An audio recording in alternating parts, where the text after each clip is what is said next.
MPL Malaysia Season 13 is powered by Moontalk. Enjoy a superior 5G network and lightning-fast gaming experience only with our official mobile internet hotlink. A big shout out to ROG Phone 8, the official gaming phone, for keeping our players at the top of their game. Grind on with Nescafe to keep your gaming spirit going. Thank you to all of our sponsors and partners for your support in MPL Malaysia Season 13.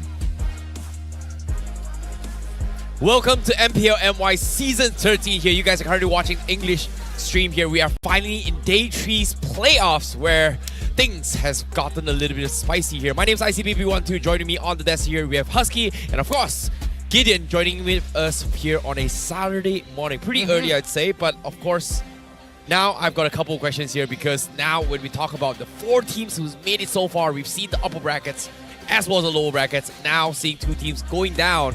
What do you think? Was it something you expected? Honestly, the fact that RSG is currently in the position that they are in, being able to take a clean sweep over the Homeboys, that in itself is already pretty shocking for most people. And now they're up against SRG. I feel like the tests never seem to end for them.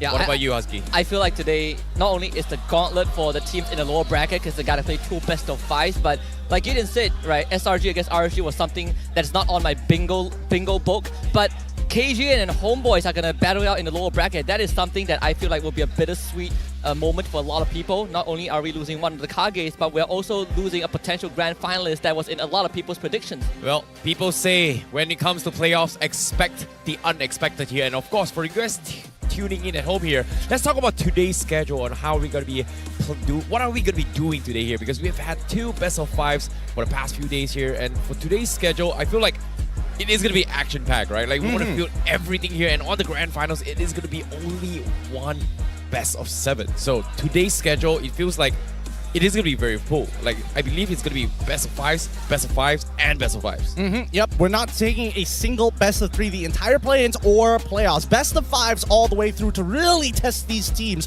whether they've got the medal to represent us for MSC later this year. More importantly so, right? I think now is a very good time to start bringing up like where the international meta is eventually going to get, but that's assuming that these teams are ready for it. Yep, and of course, now up on screen here, we show you guys exactly who and what time the teams are going to be playing here. To start things off, for the first match of today, the first best of 5, it is going to be SRG going up against RSG to fight for the first slot into the grand finals and also the ticket to Riyadh. And for this second match, we will have KGE going up against Homeboys to fight for their lives to continue their journeys. But, however, after that match, they will be playing a second time on 7 p.m.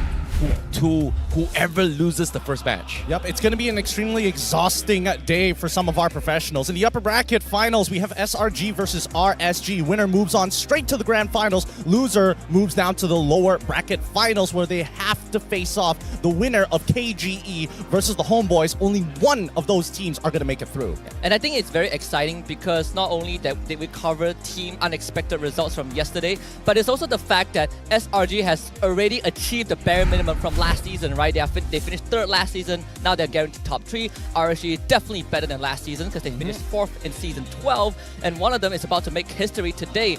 And at the same time, I'm just glad that SRG is not the only team at the top. The other squads are catching up. You know, considering how much I'm listening from you guys here, there's so much inputs I'm coming here, but I need a second opinion. And guess what? We will have a special guest all the way from Philippines here, the man with the voice, the most handsome caster I've ever known in history of MLBB casting here. We've got Naisu on this. How are you, Naisu?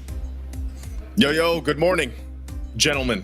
All handsome yourselves. Love the suits. Hope you guys can hear me loud and clear. And, yeah, we I'm echo loud, for echo today. proud, baby. And I'm jealous of the jersey, man. Like, why can't I get one like that? Hey, man. Man. Hey, man, I'm hoping the next time that they're shipping over to Malaysia, I'm looking at you, SOCMED team with Team Liquid, Echo Loud, Echo Proud. I'm looking at y'all. I want one of it. I want one of it. But it's great to have you, Naisu. Yeah, it's great to have you here on the desk, Naisu. Let's get some of your opinions. Like, first off, I was about to bring up the international quote-unquote meta, which Philippines is very, very much known for setting. Based off of what you've seen so far, MPL-MY, how far off are we? We're too far apart? We're too different? Are we too weird for your taste? You know what? I feel like there's been a lot of Philippine influence bleeding in all over the world, obviously. But I would say that the world as a whole, MY especially, I think is catching up, man. I think we even saw glimpses of this back in M5, where it was way more competitive than it has been in the past, and I think that's just going to continue onward, especially now. So for MY, what I've been watching so far is it's been fun. You guys still have that sense of like Lungar strategy to things, but there's a lot more calculations going on, especially when we talk about objectives. And I can't believe there was a team that went undefeated for the entire regular season. Like, that was insane to watch. Wow, I'm glad you're enjoying it as well. But seeing how things are a little bit different here, I'd like you a little bit more opinions here, because we haven't seen too much Carmilla gameplay here in MY, except for Team Hawk, which has already been eliminated here. What are your thoughts on the Carmilla? Because I've seen a lot from the Philippines. Oh man, Carmilla. Funnily enough, before it really popped up more and more, it was a pick that I actually played in my own games, but as a roam, and then of course, you know, it goes roam jungle. I like to see it. I am a fan of these I guess you could call it, before it was a non-meta hero, like pop up more and more, and it's very, for me, I love to see it. Now, the way that it fits into teams, whether it's jungle or roam, I think that really depends on the team and the players. Well, thank you for your input here. Before we get into the more greedy details here, let's talk a little bit more on something that we're going to be showing on screen here for a little bit more insights on what is happening right now. Because to start things off, we are having the upper bracket finals match right now, and it is going to be between Selangor Red Giants going up against RSG. And here's a little bit of a detailed insights for you guys. The last time RGMY made it to the upper bracket finals, they swept Suhas Esports 2-0, and the last time SRG made it to the upper bracket finals, they were swept by HOMEBOIS 0-3. Will this match be another sweep here for the upper bracket finals, guys? I think after yesterday, KG against SRG, I feel like this would probably go more than 3 games, and I hope it goes more than 3 games, right? Because the gloves are off, RSG are looking in their prime state, the best they've ever been. So I want to see them really challenge and push SRG's button. But to kind of push it even further, last time RGMY made it to the upper bracket, they not only swept Suhas, they went on to win the whole thing. Yeah, that was season 7, right? That was season 7. So this could be a repeat of that, who knows? And I know that Naisu has been telling us as a collective that he wanted an RSG team to cheer for, because RSG Philippines, the Raiders didn't make it that far. How are you feeling about RSG Malaysia? Oh, dude, again, I've been a long-time fan of RSG just in general as an org. So, you know, it was unfortunate, like you said, Philippines didn't make it, my boys over there. So now I'm rooting for, of course, RSG-MY, hoping that they can move forward and everything. But I think this is going to be tough, man, because obviously there's familiar names here for Red Giants, but I don't know. I don't know how to call this one. I just hope it's not a sweep. I know you guys got a long day, but I'm hoping for not a sweep. Thank you so much, Naisu here. But of course, I know you have so much more to talk about here, but we are going to be having you for the entire series for now. But without further ado, I would like to introduce the 2 upper bracket finalists right now here. Let's welcome them right here up on screen. Selangor Red Giants. Though the red and yellow can no longer achieve a perfect season, they remained undefeated with a spectacular lineup. With no weaknesses across all positions, Sakai's, Innocent, Karam, Stormy, and Yums. Will the dominators of the regular season continue their reign in the playoffs? Ladies and gentlemen, it's the Selangor Red Giants!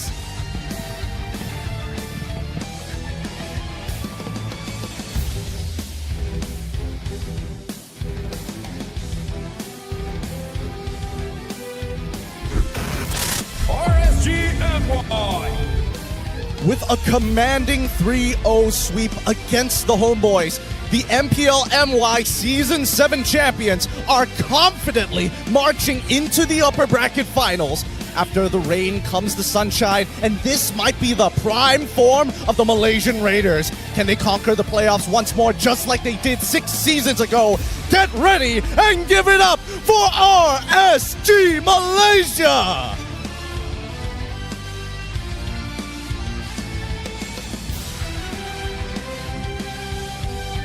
Once again, introducing the coach and analyst of both teams. Give it up for the head of League Ops, Cedric, who will ensure fair play and professional integrity of this match. From the side of SRG, it's Arcadia and Azora Becky. From RSG, it's Sora Bio.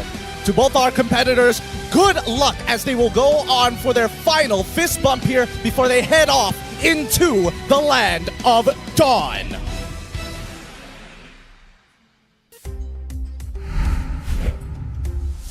Now, there you have it. The two top contenders, the top dogs of MPL-MY Season 13 here. Upper Bracket Finals winner will be our first grand finalist and also securing themselves a ticket to Riyadh. So that's something that I think is a little bit different from when we talk about upper bracket histories here.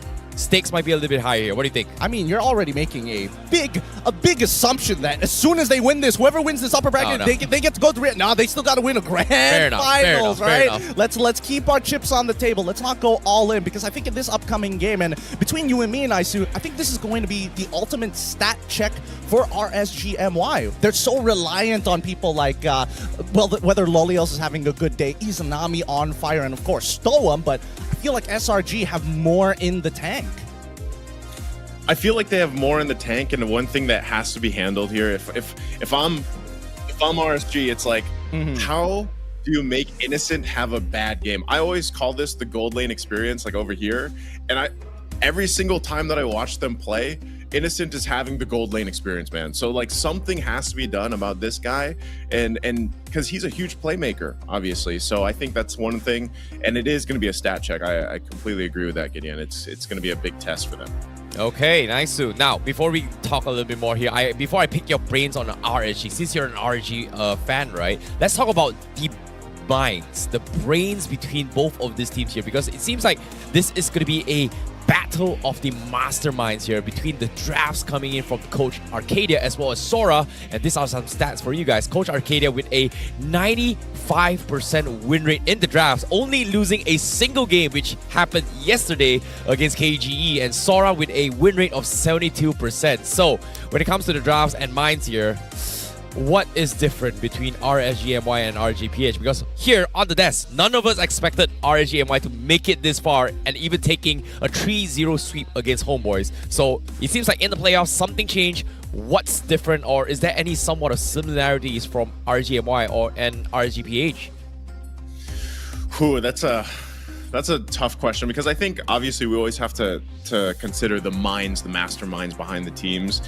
They're a crucial part of it. And with Coach Arcadia, I mean, the guy's decorated. We like to call him even Mr. Worldwide, right? So the win rate there, I'm not surprised with that. Now, across from him, I think for RSG-MY, again, I think a big part of the puzzle is solving the draft. I know you guys have talked about this extensively, just like we have, where you have the blue side and red side comparisons and how that kind of comes into play, and especially a best of 5. I'm not sure what you guys are seeing statistically, but we did see for the longest time where that blue side was so dominant, and then on the red side, it actually kind of flippy-flopped for our playoffs. So I think if you are RSG-MY, you want to utilize that when it comes to the draft. And of course, also, if you can get those 2 power picks right off the bat, if you're on red, I think that's a big thing that they can take advantage of. That's some good points. That's some good points, because that's what I'm most worried about. Teams who decide to keep on going into that red side, and Sora Byung has shown that he's capable of doing a little bit of both, just a wee bit. Agreed. But now here is a WhatsApp message here, the MPL-MY insiders from Sora. How did RSG get ready for the playoffs in the last 2 weeks? Actually, we have coach sharing sessions between regions, and every week I ask Coach Panda about the meta and draft, and because he just finished the playoffs in MPL-PH, I asked opinions on his gameplay. It really helped us a lot. So now, I don't know, like I feel like Niso has given them the ins and outs of roughly what RGPH is going to be bringing to the table as well. But right now against SRG, what's like the thing that we have to focus on for RSG-MY to actually take them down?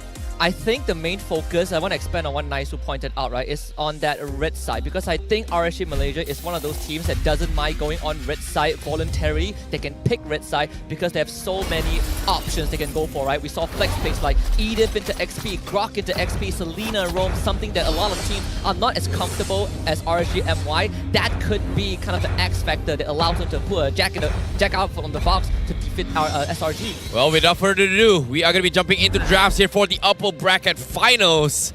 And this is going to be an interesting one here. SRG on the blue side, SRSG going to be on the red side. Oh my god, it's a tongue twister here. Oh, You know, yeah. it's funny Oh, because yeah. SRG, RSG name kind of twisted out, but their jerseys like one on the red, one on the blue. On opposite sides of them, not confusing whatsoever. But with that being said, SRG already done with their 3 bans, Novaria, Minotauran, as well as the Moskov, while RSG respond accordingly with the Harathan as well as the Chip. Real question though, are they going to get some prio picks? I feel like for the most part of it, like Matilda doesn't seem too bad, but at the same time, I don't think it's part of the RSG strategy, so you might as well ban it out, right? Not as much. They have shown like what three different picks yesterday. They've shown Ruby, they've shown the Selena. I think one more is the Matilda from Storm. So overall, RSG, I think they're fine with the Roma draft. But I do like the Novaria ban because that has been pivotal to Izanami.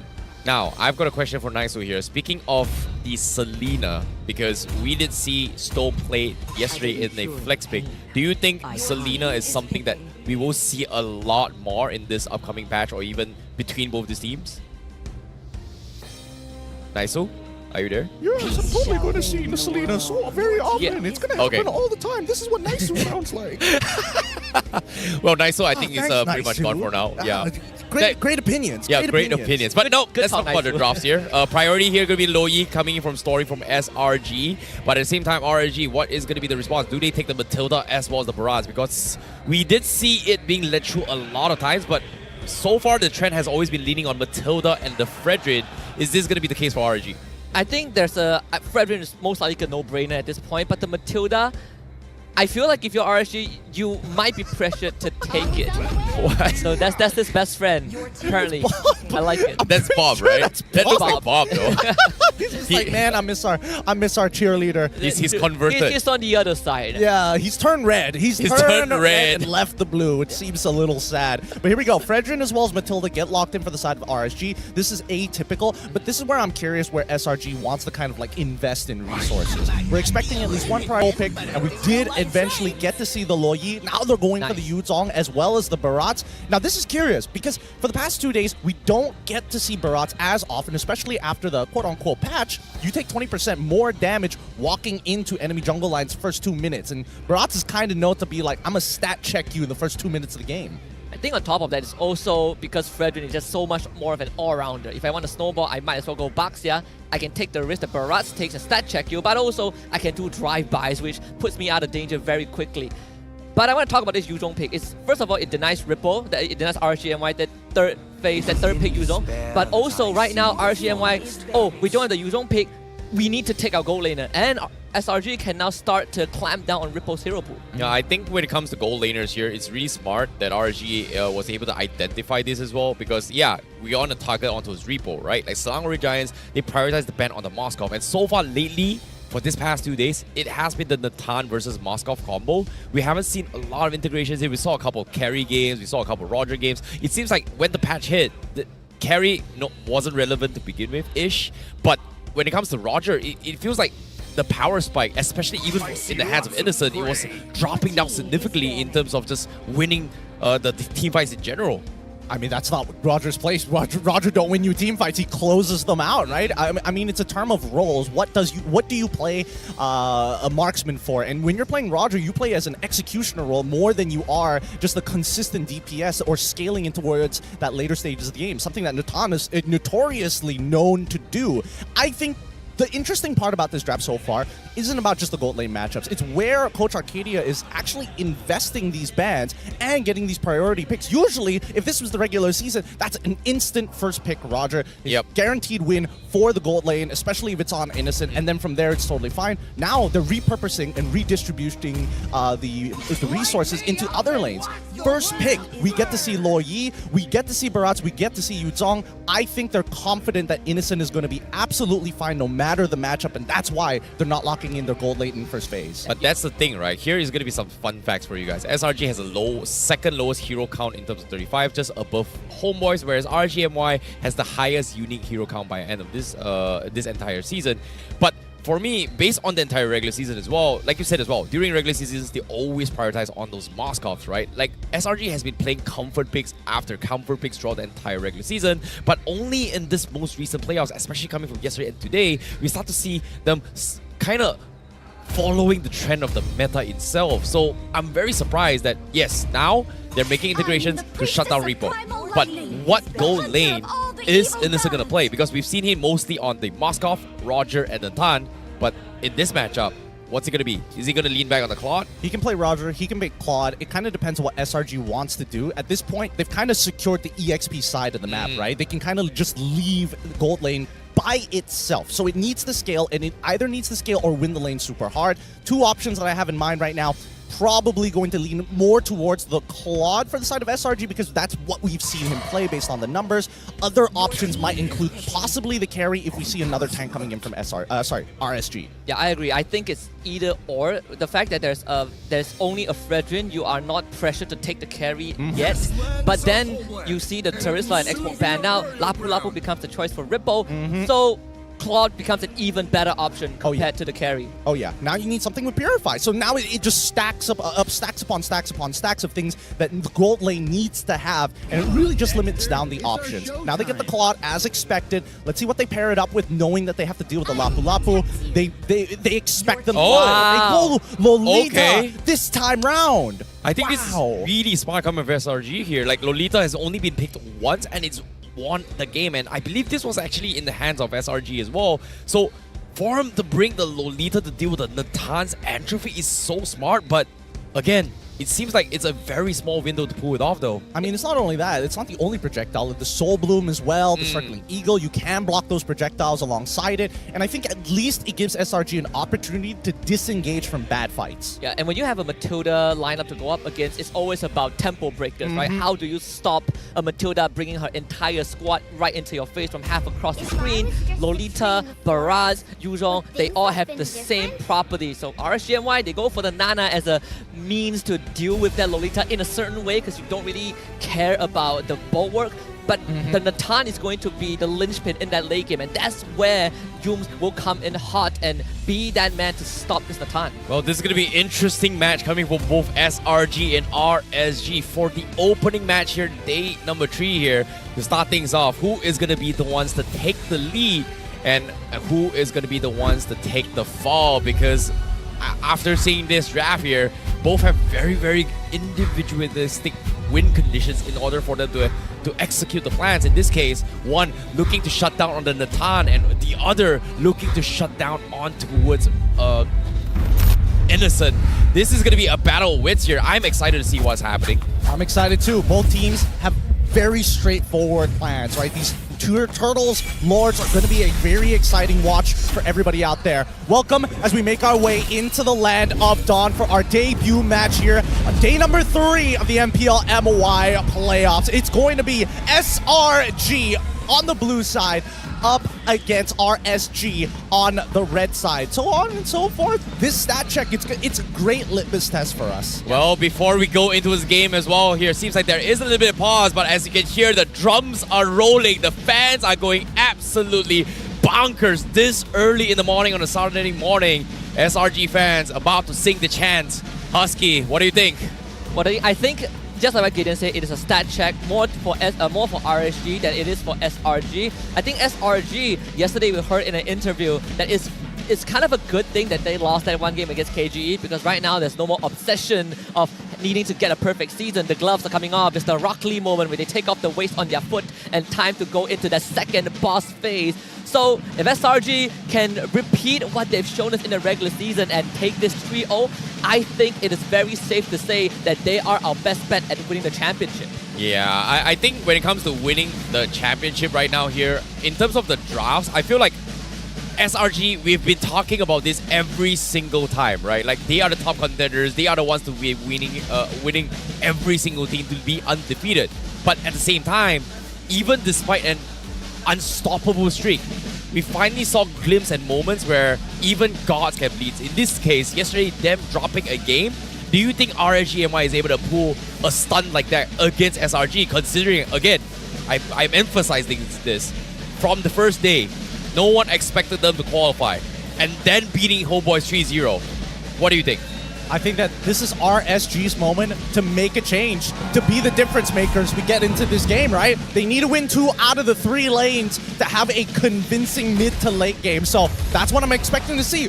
who out of these 3 lanes is going to win. Yeah, and they both have very contrasting ways of wanting to play the game, right? It's the unstoppable force against the immovable object. The problem is one of them has to budge at the end of the game, and I just like SRG going for the mid lane priority. Yes, sure, I'm going up against the Nana Matilda, but I have a Lolita with me. I'm going to win the trade. Yep, speaking of trades here, you see that there is a little bit of a harassment coming from SRG, and I feel like the win condition that SRG needs to wait is to play around you, setting up those big Numenon blasts, as well as the Guardian's Barrier to actually block off Natan if when necessary comes. But early game, it feels like they just need to get up the levels first, because they shouldn't be playing aggressive, even though technically, quote-unquote, we have this Barats who needs to be aggressive, but again, they need to wait at least until past the 2-minute mark if they want to decide to invade. But as soon as they say that, they are going to make an attempt right now. I mean, Sukai is going for his level 4. Once he gets it, there will be Daytona's walk-up, and he will get it instantly. Go for the global out of no-go. He's going to be fed into the wall. First blood coming right up, surf hot for SRG. That was a hot invade. That was so hot. Sakai's new for a fact. If he just out-retrieves Vinogo there, he hits level 4, guarantees first blood. They have a man advantage. They have priority. Everything just set up so perfectly. You know, it's interesting to see that people was like I just mentioned it, right? Like before 2 minutes here, invading jungles, you're going to take more damage. But I was very surprised that RGMY is not utilizing that to actually punish this, and they allow Skies to just walk away with a freebie. And with this kill, it is going to be a repeat of this fighting between level versus levels. They're so smart! They're denying Ripple level 4 at the same time. Barats has nothing to do. Ripple is out of this fight, and this turtle guaranteed to follow into the hands of SRG. This is why I love watching this team, man. Yeah, again, no turtle contest. This is a free one. And now that we have some time, I just want to just allow me to expand a little bit. We talked about the stat check prior to the 2-minute mark, right, where you take extra damage in enemy jungle. But if you have the Lolita passive with you, it denies some of the trades that RSG-MY can do to SRG. And now with the first turtle in hand, they are off to a great start. You know, now they mentioned it as well here, I was talking about whether or not SRG, are they going to be able to play an Enchanter style, but knowing that Yums is known to be the aggressor, right? But technically Lolita is half Enchanter, half an aggressive tank to open up bushes. So in this case, I think it is pretty good. What? A half enchant? You can say Lolita's a tank, man. Yeah, its passive is pretty good. It's got a lot of shields. Wow, that passive really made the difference there. Not because he's got a shield. Pretty low bar to clear. Vinogo shows out mid, but I mean, Surgeist is a full level ahead. Oh, yeah. Oh, my goodness. The dodge from Vinogo.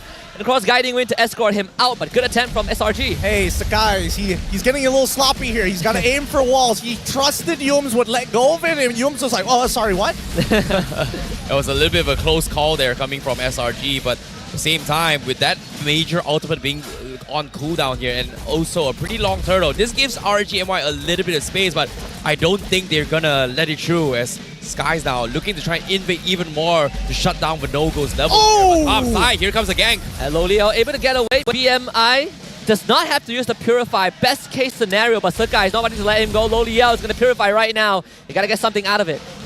They proxy this way for sure, right? If they proxy this, they can actually take this fight. They have a 3-man advantage at this point. Well, they've got 4 men as well. Divergent being used to kind of rotate down on towards the top side. Meanwhile, bottom lane, I think they're going to try and make a attempt onto his Cram. And again, look at him. He's just taunting. He knows RGMY is trying to salvage the fight. Yeah, after what KG did to Cram yesterday, he is so much more aware. And this time, he makes sure he's not going to go down. Vinogo and Loliao teaming up. But Yums, he's just going to reflect all of Loliao's auto attacks. Stolen following up with the circling Eagle, but nothing RGMY can reliably do. And that might open up this turtle. They have 2 men in the bush. Yums flickers away. The Molina Blitz completely misses. Well, at the same time now, Divergent being used in. They are going to try and commit to this fight. Ripple has to use the Raging Slash. The Bravest Fighter just as a means of deterrence, but in the end, the timing was not there, so SRG gets a free turtle. Second one of the game. Wow, this is so smart coming for SRG, right? Like, they forced RGMY in a very awkward position before they actually start the fight. Lolios was forced to pop the entropy because, and the moment he dropped it, Yums just opens the shield. Absolutely no damage from the fight, and they had to wait for Lolios to have the ultimate back on. But by the time that happens, they pretty much lost control of the turtle, and now he is forced to do a lane swap down bottom to try and get some sort of farm. Repo as well, and it seems like RGMY, they are trying to find bits and pieces of trumps across the map, but it seems like it's very difficult to do so considering how oppressive SRG is. I mean, worse yet, the fact is that RSG-MY recognize they don't have damage without having some big ultimates, or at the very least, Loliels. Oh, Vinogo, he is really far out. He needs some help. He's waiting for some help. Storm, save him! I don't think he's getting out of this. There's Guiding Wind, but Vinogo just took too much damage. And Storm might end up going down, trying to save his teammate. Circling Ego! Positions insufficient. Our SRG finding 2. My goodness, what a catch coming from Selangor Red Giants here, realizing that they were too far apart and they have the CCs to stop everyone from RSG-MY. They need to bait the Purifies in, but in this case, knowing that Vinogo doesn't have Purify and Chain stunning his way through, there's no way he's getting out with the Gliding Wind at all. The Gliding Wind? You mean the Guiding Winds? The Guiding Wind. I'll do one better. Guiding Light. Oh! that was a Guiding Light. Almost. Definitely. Almost a North Star moment for sure. But I think that RSG-MY have now recognized that, like, at the very least, we need Loliels to scale up, right? So at this point, it's difficult for him to actually force a play with none of his laners winning out hard enough. And for the most part of it, the mid lane, I think that Stormy has done a phenomenal job against Izanami with the help of Yums, just to make sure that he has full control over this mid lane. That's why a lot of these invades are so successful. Yeah, thankfully Izanami actually got his purple buff and that divergence play to the top side. Lolio and Storm becoming the victim. The minute. Even Numenon Blast used Innocent still wants a bit more on the Storm. Can't get any battle spells out of him. My goodness, the pressure is so much coming from SRG. Every single time RSG-MY, they think they have some space, they get completely dived on. This Divergent play and Stormy is just so on point, and now Turtle in the hands of SRG. Izanami has a Guiding Wind. Yep, gotta take it. Without that shield, it's definitely gonna lose his passive. But even then, SRG, they have assumed control over this mid side, right? If Izanami is not there, wave clear is going to be quite an issue. Even so, SRG putting pressure in RSG jungle. Yeah, I mean, they don't miss a beat here. They notice that RSG is giving up space. They take the space and recognize that they can cut them off from that tier 2. They're absolutely going to do it, right? It's you pick tier 2 or this mid tier 1. Your choice. Man, why is Innocent alone? Answer is that confident that they have so much space to work with. I mean, to be fair, he still has his BMR and he also has his Purify as well. He's looking to get that Corrosion Scythe real soon. He's 1.8k ahead of Loliels as of right now. They're equal in terms of items. Oh, Yeah. this could be bad. Wait. Oh no, this is What's bad. Entropy. Liverpool finds the back line. There is the Raging Slash. Knockout from Circling Ego. All the damage thrown now, but it really felt like it's a massage for SRG. Could have been a lot worse there, to be fair. Vinogo even committing his retribution at that point. And Cram already knows that the only other buff that he can walk to is the purple. Yeah, seeing how this is actually happening as well, it feels like RSG-MY, they're trying every attempt to kind of find space across the map. It's just very difficult to do so, and even now, you can see Logo like 2 levels behind Skies. It's so difficult. Now Retribrado comes in as well, is going to lose that, and Skies going to continue to annoy Vinogo as much as he can, but Numenon Blast to start things off.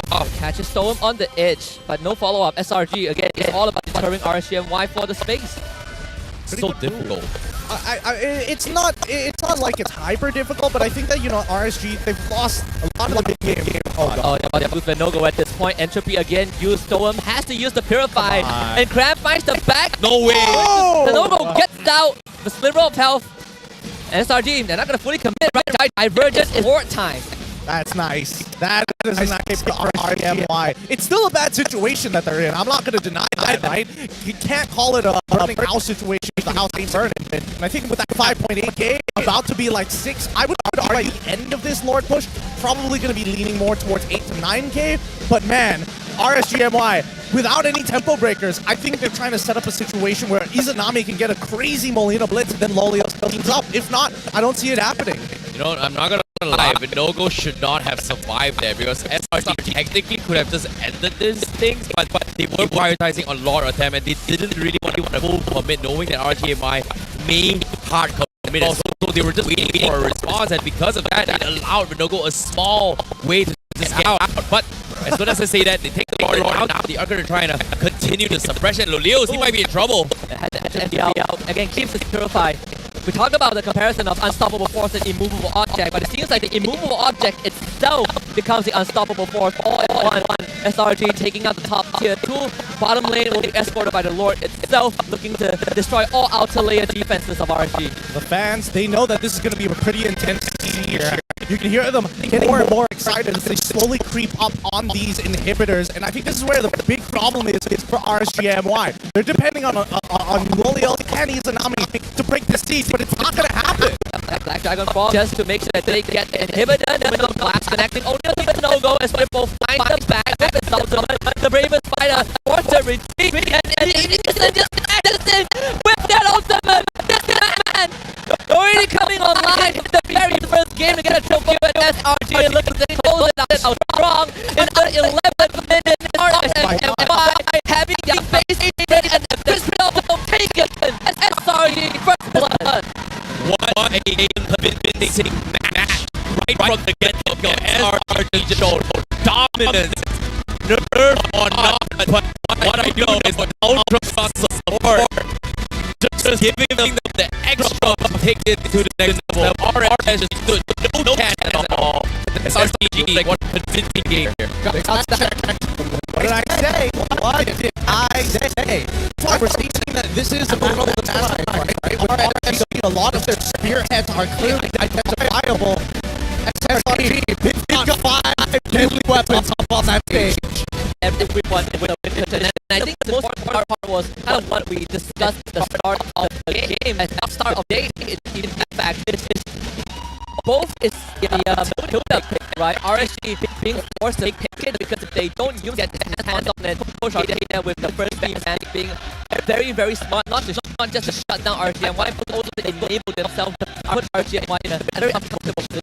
You know, considering the fact that Barat was that true, they chose to make that fights, but I feel like it all came down to the initial rotations, right? Because yesterday I had a conversation with Karakuri. He did mention that RSG-MY was able to shut down HOMEBOIS because they were able to study their early to mid rotations. And in this case, it feels like SRG's rotation was just so far ahead compared to RSG, and it seems like that's pretty much made a blunder on the no-go.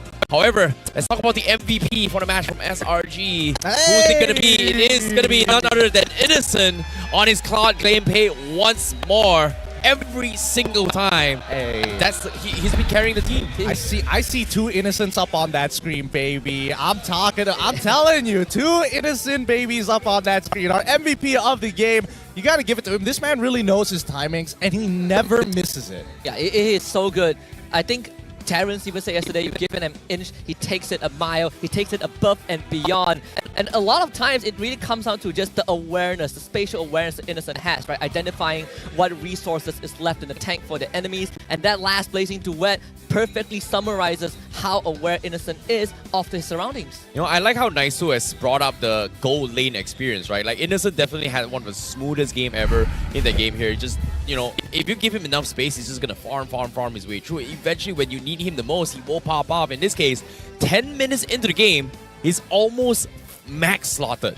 That is just some insane farm coming from Innocent here. Look at this. He's got Melfiguraw, DHS. He doesn't even... he's got the Trinity build, right? Like, the only thing he's missing is the final item, but even then, he doesn't even need the damage anymore. He knows he's got enough to just take out everyone from inside RG. I think he was trying to go for the Athena shield as a final item because he was so scared of getting blown up by Izanami. But even Izanami was having a bit of a rough time, right? A Stormy just kind of diffing him in that lane, making it really difficult to trade against him. And I think this is why SRG have said, you know what, Innocent, we're not going to prioritize you this time round because we know that RSG, they prioritize between Stoam, Izanami, and Loliels, and one of those 3 is going to get shafted in the draft. Yeah. And to get this perfect setup for Izanami's Nana is not going to be easy also because you don't really have the most reliable tools to get the lockdown.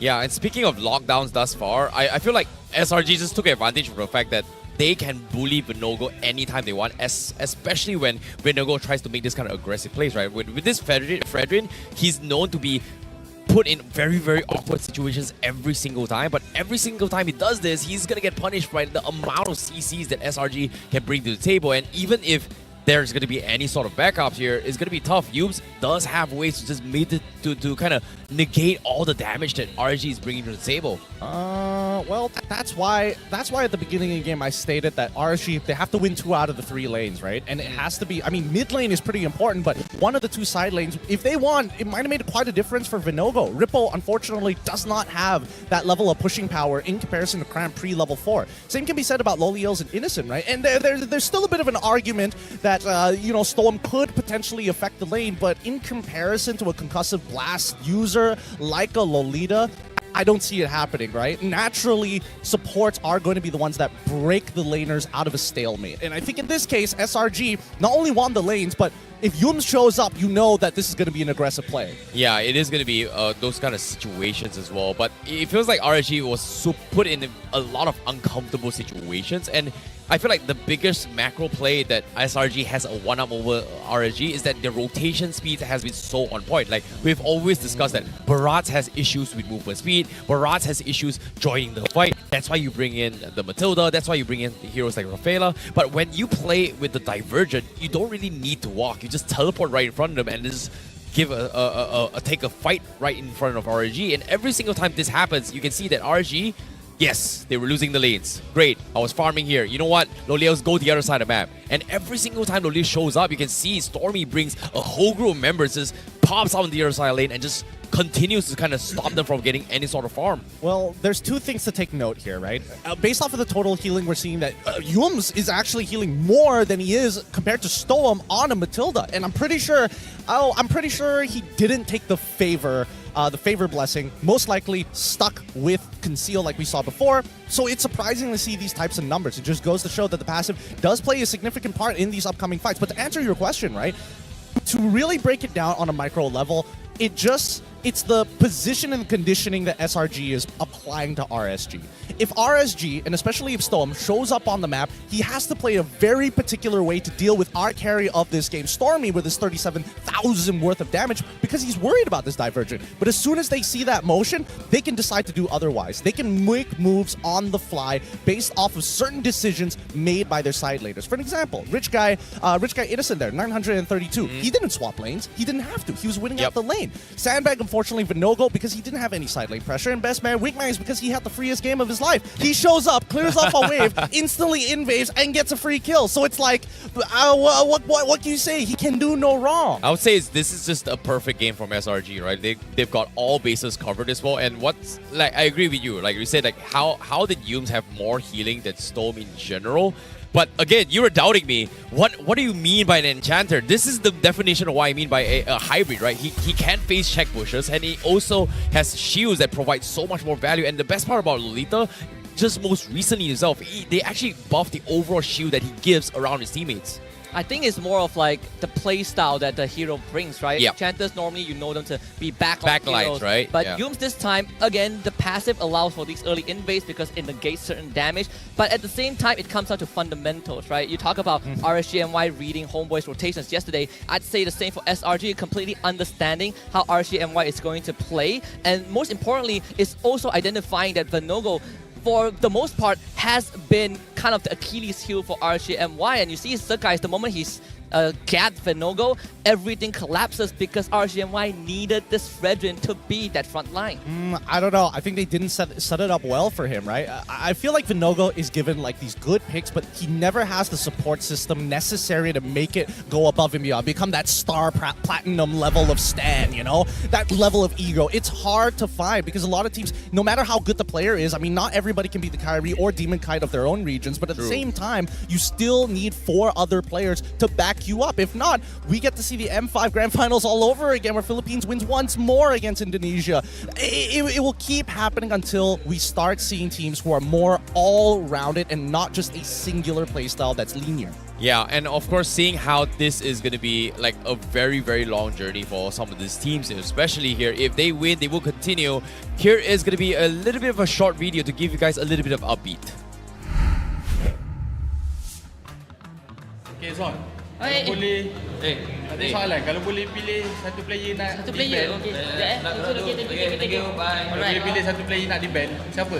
Satu player untuk di-ban, saya akan pilih Yums. MPL ni udil lah.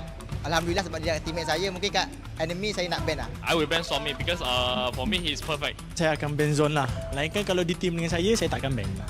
Player yang saya nak ban is Innocent lah. Satu orang yang saya akan ban dekat MPL-MY kalau boleh, saya rasa mungkin Zone. Saya nak ban Innocent. If I want to ban, I think ban Innocent because he talk too much. I want to ban Stormy. Kalau disuruh buat ban, kayaknya mungkin aku bakal ban Iris sih dari tim aku sendiri. Dia stole MVP aku. I nak ban Stormy. Saya pilih Zone. Saya akan pilih Innocent. I think it's Jesus.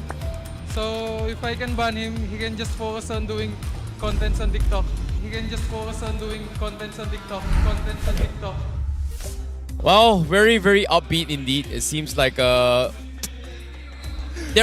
calling them out. Stop doing content on TikTok here. No. But in case to do some TikTok here, Naisu, what do you think? Are you going to be doing some TikTok with us as well? I don't know about any TikToks, man. That game was so fast. I just made coffee. I came back. It was over. I don't know. That was like 11 minutes. Yes, yes. It was 11 minutes. My goodness. Honestly, it is a my goodness moment, which makes me want to like dig a bit deeper, right? Because previously, both Cram and as well as Innocent came from TNC Pro Team.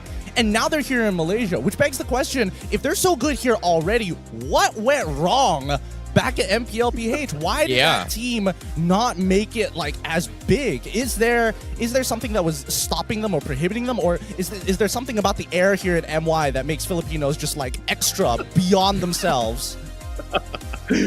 I don't know, man. Maybe it's the food. The food is amazing, but it's a good question because I've been wondering this too as I've watched them, seeing them obviously struggle in TNC and then where they are shining now. I think it could just be a couple different things. And really, when you talk about the gold laners in the Philippines, I feel like part of that is it's super highly competitive. Not that it's not there in MY, but I think a big part of it is just now Innocent has had his moment to shine because there was things when they were at TNC where obviously they were experimenting with their lineups that they had and everything. And maybe also part of it, Coach Arcadia just unlocked something maybe that worked out well for them. Same thing with Cram and everything. But again, this is what I'm talking about, man. 932, I think he had 932 gold per minute in that game. Like that is insane. And that usually, I mean, even when we're talking about Super Marco over here, and obviously other gold laners, that's usually not, it doesn't get to that number. It gets close to 900 most of the time. But that means, again, a team needs to be able to handle and contain Innocent. And maybe that's why they wanted to ban him too, you know, in that last video. But it's tough to do because he farms up whole game and then he had that amazing blazing duet at the end to cap things out. But that's the thing, man. You got to contain Innocent some way, somehow. Well, long story short, MY just didn't have a solution to kind of shut down the gold lane. But at the same time, it feels like almost every single lane was completely shut down. Is it possible that SRG just was able to make so much space and allow Innocent to just kind of snowball their way? Absolutely. I think here, a lot of teams, like, in comparison to MPL-MY with MPL-PH, at least in MPL-PH, a lot of teams are, well, you can tell, the top-tier teams, the way that they look at the draft is different from, oh, I need this player to be doing well, compared to, I need this entire team to be doing well, which is a very large comparison to MY, where it's like, we have a star player, we need to build this draft around him. Okay, so Naisu, RSG expert, what do you think went wrong for that game for RSG-MY? Like, something must have just popped off because it feels like they were just completely shut down on all fronts. Yeah, it's tough, man, as an RSG fan, because when you look at that game, like I said, it was 11 minutes, and I know Gideon mentioned they got to win at least 2 of the lanes. It was tough from the get-go. I don't know what it was, but it seemed like RSG was almost scared to go and like actually go toe-to-toe with SRG in some of the matches early on. And I think also a big part of that was the fact that they had a Lolita and a Barretts, right? When you have a Matilda and you have a Fredrin, you can do, in a way, you have a great mobility, you can move around the map, you can escape pretty well, but dude, the Lolita right now proved a dividends, I think, with this lineup that really allowed them. And then you get a Lui Yi, which was first picked, by the way. The Lui Yi is a nuisance for the majority of teams that go against it, and that's why it's such a high priority hero pick. Well, okay, that is Lui Yi going to be the ones that has to be taken out for now. So Naisu going to be giving a little bit insights here. Hopefully RGMY is going to be taking that into consideration. But we do see the fans getting extremely pumped up as we're going to be a little bit of combo breaker. Combo skills like your favorite hero. What do you think that is? That was Terry Bogard. What do you mean? That's Jackie Chan. Obviously. Oh my god, my Chinese hero. Wait, what? Yeah. Him along with like Jet Li, Michelle Yeoh, and I think another Bruce Lee. I was getting there. Put Michelle Yeoh above Bruce Lee. Hey, Yeah, man, that's slander. Hey, gotta keep it local. Gotta keep it local. Oh, come on. Like, you look at our cameraman. Like, show us your Yes, muscles. uncle. Like, we need Naisu to show his muscles as well. But before that... Give it to Gojas. Okay, we give it to Gojas. Oh! Wait, what? Naisu, you give Gojas his routine. He ain't playing around. He ain't playing around. When he says he wanted to throw down, he was for real as we go into this drafting phase. That was unexpected because he looked kind of small, but out of nowhere he pulls a big... guns, man. Must be eating well. Big bicep. Yeah. I want to quickly just kind of bring reference to yesterday. Yesterday's match between KGE and SRG. That's something that RSG needed to do because Naisu did point it out, right? That RSG felt really scared to bring the issue to SRG. That's something that I wanted to see KGE do, and that was the game that they beat SRG. They're not letting SRG take space. They are starting issues. They're making sure that SRG work for every single win. Perhaps that's what RSG needs to look at on this blue side. Now, seeing blue side right now, Fredrin as well as Matilda from RSG, they ban it off. This time they don't really want to play this draft for themselves, which I think it's more like they're shutting down their own hero pools, or is this just something like I think earlier you guys said it, right? Naisu did mention as well, blue side, red side here, you know, red side tentatively kind of gets the Matilda as well as the Fredrin. Is this because of that and now RG wants to prioritize something else? Is Loi going to be a priority here for RG? I think that RG need to start considering these options, right? There is rule of law. There are certain rule of laws that certain things shouldn't be going through. Number one, Fredrin, definitely something that Coach Panda has definitely introduced for RSG-MY, because I know in PH for sure, it's like, wow, Fredrin gets let through, undeniable. They're breaking the law. I think RSG Philippines also has some unique picks, right? Like we saw Demon Kai play at the Export jungle with the Impure Rage, but that is more of an anomaly than anything. I don't think we will see it in RSG-MY. At least not in this form. I think they're still leaning towards the Baxia Barrage. With Fredrin out, we're probably seeing that Baxia Barrage option for Vinogo. Nice. So what do you think? Barrage's going to be a priority for RSG-MY? First pick? Oh, man, I think it's good. I want to see what this last ban is going to be. If it's not Luo Yi, I think they go Barrett's this first pick. At least get that locked in. You know, round out the jungle around that because I think that's crucial. But Luo Yi, I don't know. I think it's worth banning if you're SRG here. Okay. There It's gone. It's gone. Yep, but so however, I think you take Barrett. Interesting enough, you're seeing Moskov has been let through this time, right? First game, the first phase draft here, Moskov was actually taken out by RSG-MY. They kind of want to deny it away here. Is this going to be something that Leos wants to prioritize here? I think definitely for Coach Sora, that he's looking at Leos is like, this could be the opportunity that you can get that Moskov. If not, we have to go for something else, right? And it looks like it's going to be the Utah this time. So they still want to find a somewhat okay matchup. They realize that at the very least, even though Loliels didn't exactly win out his lane against Innocent and went 50-50, the only reason why Innocent got ahead is when he brought in reinforcements to break the tempo. That's something that's so RSG-MY, right? Is again, we talked about how they like this Yuzong first phase and they had the tendency to pick it first when they realized, man, we need Ripple to have a strong lane because last game, Cram was basically shutting down the Lapu Lapu. Yeah, I think this is something that SRG was kind of targeted to as well, right? Like, because if you were to compare the history in drafts coming in against RSG, especially from day one as well as yesterday in particular, everyone somehow kind of focuses on Ripo's hero, but over time he kind of got away with it. And now for him to just getting shut down from game one from SRG, for him to just secure it right now means that SRG gets the Moskov for Innocent, they've got the Valentina as well. It seems like it's just a big trap being set up by Coach Arcadia in this draft right now, Naisu. Man, the fact that Innocent got the Moskov again too, it's a little scary because the guy's been out of his mind so far on this hero. And typically, obviously, when the Moskov pops up, we see a lot of Claudes also kind of go toe-to-toe with it. But instead, what do they go with? The Roger? This is an interesting matchup. I'm not sure how well this shines out for you guys, but Roger, for me at least personally, is a little bit of a hit or miss. I like that the fact that they have a Baksha though. This is also kind of like an RSG classic.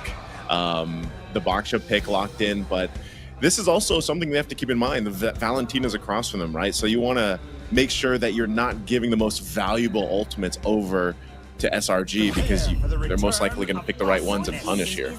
No, I totally agree with that sentiment. I definitely think that when it comes down to like Roger and Moskov matchups, it's not about the plane, it's about the pilot majority of the time. Like it's an honest to God skill matchup. It's like EXP lane got switched over with gold, and this is what you're left with. Now that the Yakai gets locked in, I think this gives a bit of an interesting dynamic, right? Because it just goes to show that SRG can actually slow down the tempo of the fight to get more bodies into it for these neutral objectives. And I think that RSG, they don't necessarily do that. They're kind of like push forward, dive hard. Yeah, I think it comes down to CC control, right? Like you talk about tempo breakers here, Arkai is just amazing in doing that here. And the best part about this is that Baxia doesn't have a lot of disables. In this case, he's got mobility, but if you pin him against the wall, putting on the far edge of the Tornado fight or even the Retro battle, he is going to come on top, and Skies has been knowing to win that a lot. But now, let's take a look at the previous bans thus far. SRG, they banned the Moskov. Again, it's for it to be sneaked through by Innocent, I feel like RG is put in a predicament where they have to deal with two things. One, the CC controls that Arkai is going to be bringing to the table, and two, the potential damage output that Moskov is going to be dishing out when and if MPL-MY clumps up S3 when they go for this dive composition. Yeah, you have a lot of ways to just pin your enemies and make them stay still, but at the same time, you have the mobility to deal with what RSG have. I think this Akai pick itself, even though Roger was picked afterwards, is still a decent choice because Roger wants to be the cleanup crew, but Akai can always stop him whenever needed. So RSG and Y now realizing we need to stop SRG from having heroes that can continuously break out tempo like Game 1. I think this might be an angle, arguably even for like Angela for RSG. They have plenty of enablers, plenty of people they can play around the hard guard as of right now. But the real question is whether they're going to like, again, we even see this for some of the best regions in the world where they start putting Angela into the mid lane. I personally don't like it, but what about you, Naisu? Oh man, that's a debate we've had too on the English desk over here. I don't like Angela in the mid lane either. I think if you're going to pick it up, put it in the roam. And you're right, it could work really well here. I wouldn't be surprised if just out of safety, Coach Arcadia is like, all right, let's just ban it out to be safe. But they don't. They go the Vex. So I think it's up to RSG, like if they want to go that route. Angela, valuable. But I want to ask you guys a question. Over there in MPL-MY, when the Moskov picks up, especially this early on in the first phase, what solves the Moskov issue the best over in MY? So far, we've seen triple plate armors just to deal with it, right? Like like snowball Moskov to a certain point, like slow down his tempo before he gets like the 5th item. And then if you have a triple blade armor setup, just stack up together and each auto attack from Moskov, if Moskov does not have like a Haas Claw or even 2 lifesteals, he is just gonna melt before the fight even begins. Or just one-shot him. Play Roger. Yeah, or just one-shot him. Yeah, true. Dude. Yeah, I think the more common choice has been the Natan, right? A lot of times teams are willing to let go of both of them if they can, and then you take either or. It's just a safer option because Roger, he's great in lane, plays as an executioner, doesn't scale as hard. Natan doesn't do as well in lane, but scales exponentially throughout the game, and eventually, worst comes to worst, if it's 20 minutes, you can rely pretty consistently that Natan has the damage. Now, seeing the drafts here, we do see the mages already being banned off from the side of SRG. They're going to be putting Izanami in an awkward spot here. Izanami does not have a lot to work with this composition that doesn't give away too much to the Valentina. What else can Izanami do to actually help out with this team? Because we've got Grok, you know, CC immune. We've got a Disruptor from Arkai. We've got Terrifies from Valentina. And again, SRG, such a strong crowd control composition. What else can Izanami play right now? There's a Faramis left. It's always Izanami's fallback pick if they ever need it. is Faram I good. don't think they want to give it over. Yeah. Personally, I don't like Faram, especially when you have a Valentina on the opposite end, it becomes really, really awkward. So I think that RSG at this point, it's either they devolve to something that has strong wave clear to keep up, because we're expecting this Grok to go into the support position and help out at level 1, right? That's what RSG has been dealing with, so it's got to be something very lane focused. As well as Cho. Naisu's favorite. Naisu's happy. He's happy. Your favorite hero, what do you think? I don't know what it is, but every single time I'm involved in some form of a desk, he just comes out. So. Naisu's secretly drafting her. Sora, pick this now. Hey, it's a Naisu buff, man. Like, he's an RSG fan. He doesn't want to disappoint Naisu. What nobody knows is that Coach Panda is sitting behind Naisu's green screen and he's listening to the whole thing, just texting Sora on the side. He's just like, okay, we need this one pick, guaranteed. So, okay, based on what we're seeing here, knowing that SRG sorry, not SRG. RSG has a tendency to kind of flex the Grok for XP here. Is this going to be happening for SRG? Yes and no. Actually, they're bringing the Esmeralda. Okay. Not expecting the Esmeralda, but before we send you off, Naisu, what do you think about this? Well, I'm already going to be biased and go with RSG's draft here because the Gord. No, I'm just kidding. I think it's normal when you see the Valentina, the Gord pops up. We'll see if they can actually utilize it the way it needs to, because you have to dodge all the CC being thrown at you, and that's where he's the most vulnerable. So I think also you pair up, that's 3 Purifies. So you have to build yourself around this and get through CC, but then their Purifies and hope you have enough damage to top off. Cho, also, I'm just not sure, man. I'm not sure on the Cho. I'm not convinced so far in the current meta how well he works. All right, thank you so much for your insights here. Naisu here. We'll see you after this game for the post game. But for now, we're going to be jumping into the game 2 here for both SRG versus RSG for the upper bracket finals, game number 2. And I'm extremely excited to see how this adaptation from RSG is going to be able to make a difference with this guard play. I don't know. I think that this adaptation is definitely an ego check for the side of RSG. This is, I'm going to try and outplay you, whether it be in lane or in fight. Good luck to SRG, because I think, you know, SRG's composition is much easier to execute overall. Yeah. And I think at the same time, it's also SRG pulling out some deep pockets, right? This Esmeralda just to get to the back line, and they're able to shut down Stone very early, almost forcing the flicker out, but Stoa managing to hold on to it. Yeah, I mean, they do this every single, like, pre-first minute. SRG fights so hard for mid-control. It's always a 2v2 fight. If you're missing one person, when that happens, well, you can say goodbye to that lane and an early recall will happen, like we're seeing right now. For the most part of it, right, it's all about creating advantages. Once somebody has an advantage in lane, you will see the entirety of SRG pivot to that side of the map. Yeah, and seeing how this focus that SRG has made, right? Like from game 1, they've been targeting on towards the jungler. They'll be shifting their focus to the XP here. But it feels like this game in general, they're trying to replicate it, but is it going to work out? Because Vinogo, he's getting focused down again. So guys just hit forward. Vinogo, he's going to be pinned down, immobilized. First blood given over to Cram, Storm, and Izanami work together to get a trade, but Cram wants the dive. They're looking for Izanami, and Slip Guys collects it. Beautiful dive. Beautiful dive. Cram absorbs the damage first, allowing Sick Guys to actually go in for the fight. He will regenerate on his way back down to the EXP side. And even so, Innocent winning out this lane against Lolios. Got a perfect freeze underneath this turret. Everything is going right for SRG. This is a very, very nice aggro control coming from Selangor Giants here. Very, very clear indications of how they want to approach fights, right? And this is the exact same thing we kind of saw from game 1. Like, initially, their goal is to make sure before pre-4, if they get the level advantage, they will push it to the maximum. In this case, Vinogo was a first focus here, and now the second focus on towards Repo, and it's just not having a good time here.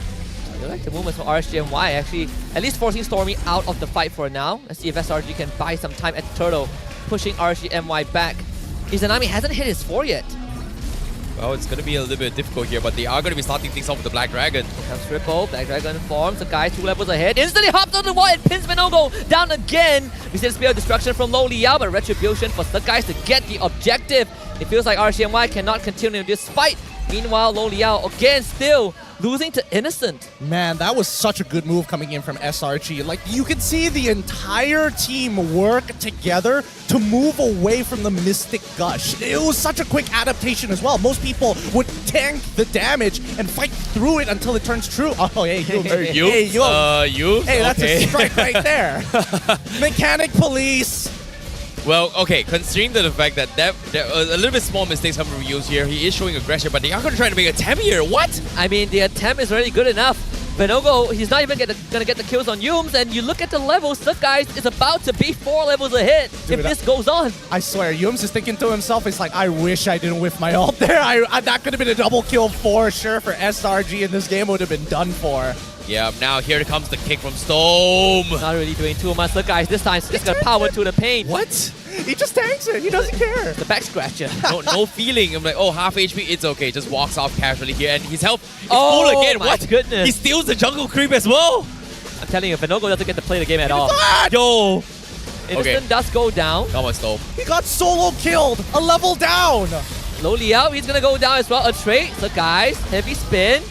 Able to get the purple buff at least, but RSGMY, they want to punish this Panda. They need it. Not letting get away. Black Dragon form into a petrified. So guys will not get out this time. Stolen Black Dragon form and the Spear of Destruction. Innocent wants to join the fight. Stolen will be picked up by Stormy. SRG getting a trade in return. Mr. Gushers by Izanami. Meanwhile, Venogo is down low, but Izanami and Stormy fighting 1-1. Low Leo comes in for the execution. And the rest of SRG, they're going to back off. Wow, a 4-for-4 trade here. Sorry, well, technically a 3-for-3, but still, my goodness, so much blood already spilled, and it looks like RSGMY is willing to actually challenge SRG for these fights, especially if they're going to drag it out. This is smart coming from RGMY, right? Like, they're getting a little bit desperate here. They know for a fact that, hey, it has been very, very oppressive, right? They need to make some sort of plays. And the moment they got the kill on Skies, that gave them a little bit of XP to scale back into the game. But again, still too far off because Venogo is still 4 levels behind despite all of it. And it feels like it takes almost every single outplays coming from RSG in order to set up this fight. But now with the kick coming in, I don't think it is going to be enough here. They need to bait out those Purify first. I mean, SRG, they don't have to do anything. They're the ones with the stat advantages. It's kind of up to RSGMY to make something happen. Like, Stolman has been trying with the Way of the Dragon so very often. He doesn't have it right now, which is why I'm not worried about anything. But for the most part, right, most of these kicks have not equated to kills just yet. Yeah. Even though Low Leo solo kill Innocent up top, he's getting zoned away from his own turret. That's tier 1 for Innocent. I mean, to be fair, Lolios, he did find that very first solo kill because he was able to use that Purify against the Spear of the... Oh, good block. Here comes the Storm Retry. Okay, he just walks up and takes it. Okay, sure, Skies. Wow, like Venogo, not even committing for a retry for that. Hey, man, cool guys don't look at explosions. When you see a disaster happening, just don't make eye contact with it. Bottom tier 1 falls as well, like... This might be an 11-minute game coming in from SRG again. It's one bad fight, and RSGMY lose utter and all control. Oh, it's gonna be a difficult situation here because RSGMY, like Lolios, is the only one that's had a good game. They need more out of him here. Here comes the flicker play. The setup goes good. Onto Cram, but Cram just eats it up. This is just another day in the office. RSGMY used everything, but they got nothing in return. That was a bit of a weird flicker coming in from Stoem, though. I guess he wanted to flicker away from the potential turnaround from, like, SRG, but I think he could have waited a couple of seconds before that decision. Tier 1 mid is the next to fall here. SRG, really, they prioritize maintaining a high health threshold so that they can eventually push an advantage, whether it be taking control of space, whether it's taking control over the map, but most importantly, it's taking away resources from RSGMY. No, like considering how big of a stat that Skies have in terms of lead against Venogo, he's just normal attacking a Baxia, and this Baxia actually is hurting by this Archive. It's scary to see this happening as well, but here comes another attempt for RG. This is good. Yeah, Crab is deep. This time he's not getting away. Ball charge. First kill for RSGMY. Stolen Mystic Gut Ripple. Barely escaping from Stormy. Yums also will have to flicker, but SRG gets the turtle in the process. Here comes the heavy spin. The guy gets out everyone away. This man is the bouncer for SRG. Whoa! Sakai's walks up Star Platinum once again. 3 levels ahead, and he's flaunting it. He's like, I'm 3 levels ahead of everybody in this lobby. Which one wants it first? Oh my goodness, this is so cool considering the fact that he was taking the Lord all by himself. Like, Selangor Red Giants was just zoning off every one single one from RSG-MY. Mistakes was made by Cram. You know, he purified a little bit too late, and he already walked past the wall, and by then, the Mystic Gush was just on top of him, no exit whatsoever. A little bit small mistakes, but again, small little victories for RSG-MY, but SRG still winning on the bigger front, right? They took the Lord, they were able to get so much map control, they're stopping farm and also objectives and space away from RSG-MY, and this is actually hurting them once more. We've seen this happen from game 1. They need more space, but again, it feels like this game, RSG-MY has a better shot compared to game 1, but still too far to be called soon here. But now here comes another kick. That's not even a kick that Storm was looking for. It can't even get Yums. Only Yao joins the fight, but he gets pinned now. Had to use the purify as soon as he joins. As Izanami also goes, Yums doesn't even die. All that effort only to lose 4 of your teammates, RSG-MY. Oh man, Yums. This guy's dirty. He plays dirty. He doesn't play fair, man. He really baits you in with his low HP. And here we go, SRG. Unless we see Rippo dive and save it, maybe SRG could just close out this game. I genuinely feel bad for Lolios because every single time we need him to make a play, he jumps in. As soon as he comes in one time, he immediately needs to use the Purify to get out just because of the amount of CCs that SRG brings to the table. And I agree, Gideon. You brought it up as well. Roger is the finisher, not the guy that starts the fight. And so far, all these fights has been put in a spot where Lolios needs to start the fight, and it's not working out as SRG is just got all backs covered right now. Well, I think there's an even deeper issue here. I think that RSG's draft is very dependent on Stone starting a fight, right? They can't just throw Rippo in there. They can't just throw Vinogo in there anymore. And now Rippo's even out-leveling Vinogo, so even less of a chance of that happening, right? So the only way that RSG-MY, as of right now in this game state, can play is if Storm gets a crazy kick. Huge! Oh, no. Just, again, not enough. They need something. They didn't even get this Purify out of Stormy. This Lord is probably going to come down the bottom side, which means SRG has a great chance of just breaking the entire RSG base. I'm telling you, we need to see that kick from Storm be good. It's got to be on... Oh, wait! Oh, finds the kick onto Yu, but they all get pinned down instead! Yu just turns around with the wild charge, and that was all it took. Shut down RSG-MY. 3 kills for SRG. An endgame inside. Vinogo booped out of his base. He is the pedestrian, and Sakai is the vehicle. Vinogo doesn't even get to see daylight. He's gonna run away, but his base compromised. SRG just letting go Liao. Yeah, you can take me down. I have immortality. Selangor Red Giants. He's not even gonna die. He's not even gonna die. And one came away from the grand finals. As soon as this video crashes in, they waited for RSG-MY to respawn just to do this again. Innocent with the pin. Rippo can finish him off, and the Lord will be the member that ends the pain for RSG-MY. Stop it, SRG. They're already down. They're already down. Oh my goodness. They're just kicking them while they're down here. SRG just like that. 2 games away. In this case, match point. 1 game away from being our first grand finalist for MPL-MY Season 13 here. What an outclass of a performance here in the upper bracket finals. Who would have thought that RSG's journey of trying to make it happen might just be shut down just like that? I mean, SRG, they've been playing on a different level, on a different place. They play as a team like a well-oiled machine, and they don't give up easily. I think that right now, that RSG, they've tried 2 facets of their plan. Plan number 1, hey, let's try to get our laners ahead. Let's try and play around our main star players, get them comfortable. And unfortunately, that didn't work. So game number 2, they try something different. They're, okay, we're going to play for both of our side lanes and not just for mid and gold. And unfortunately, Vinogo got punished pre-level 4 even, which made it even tougher.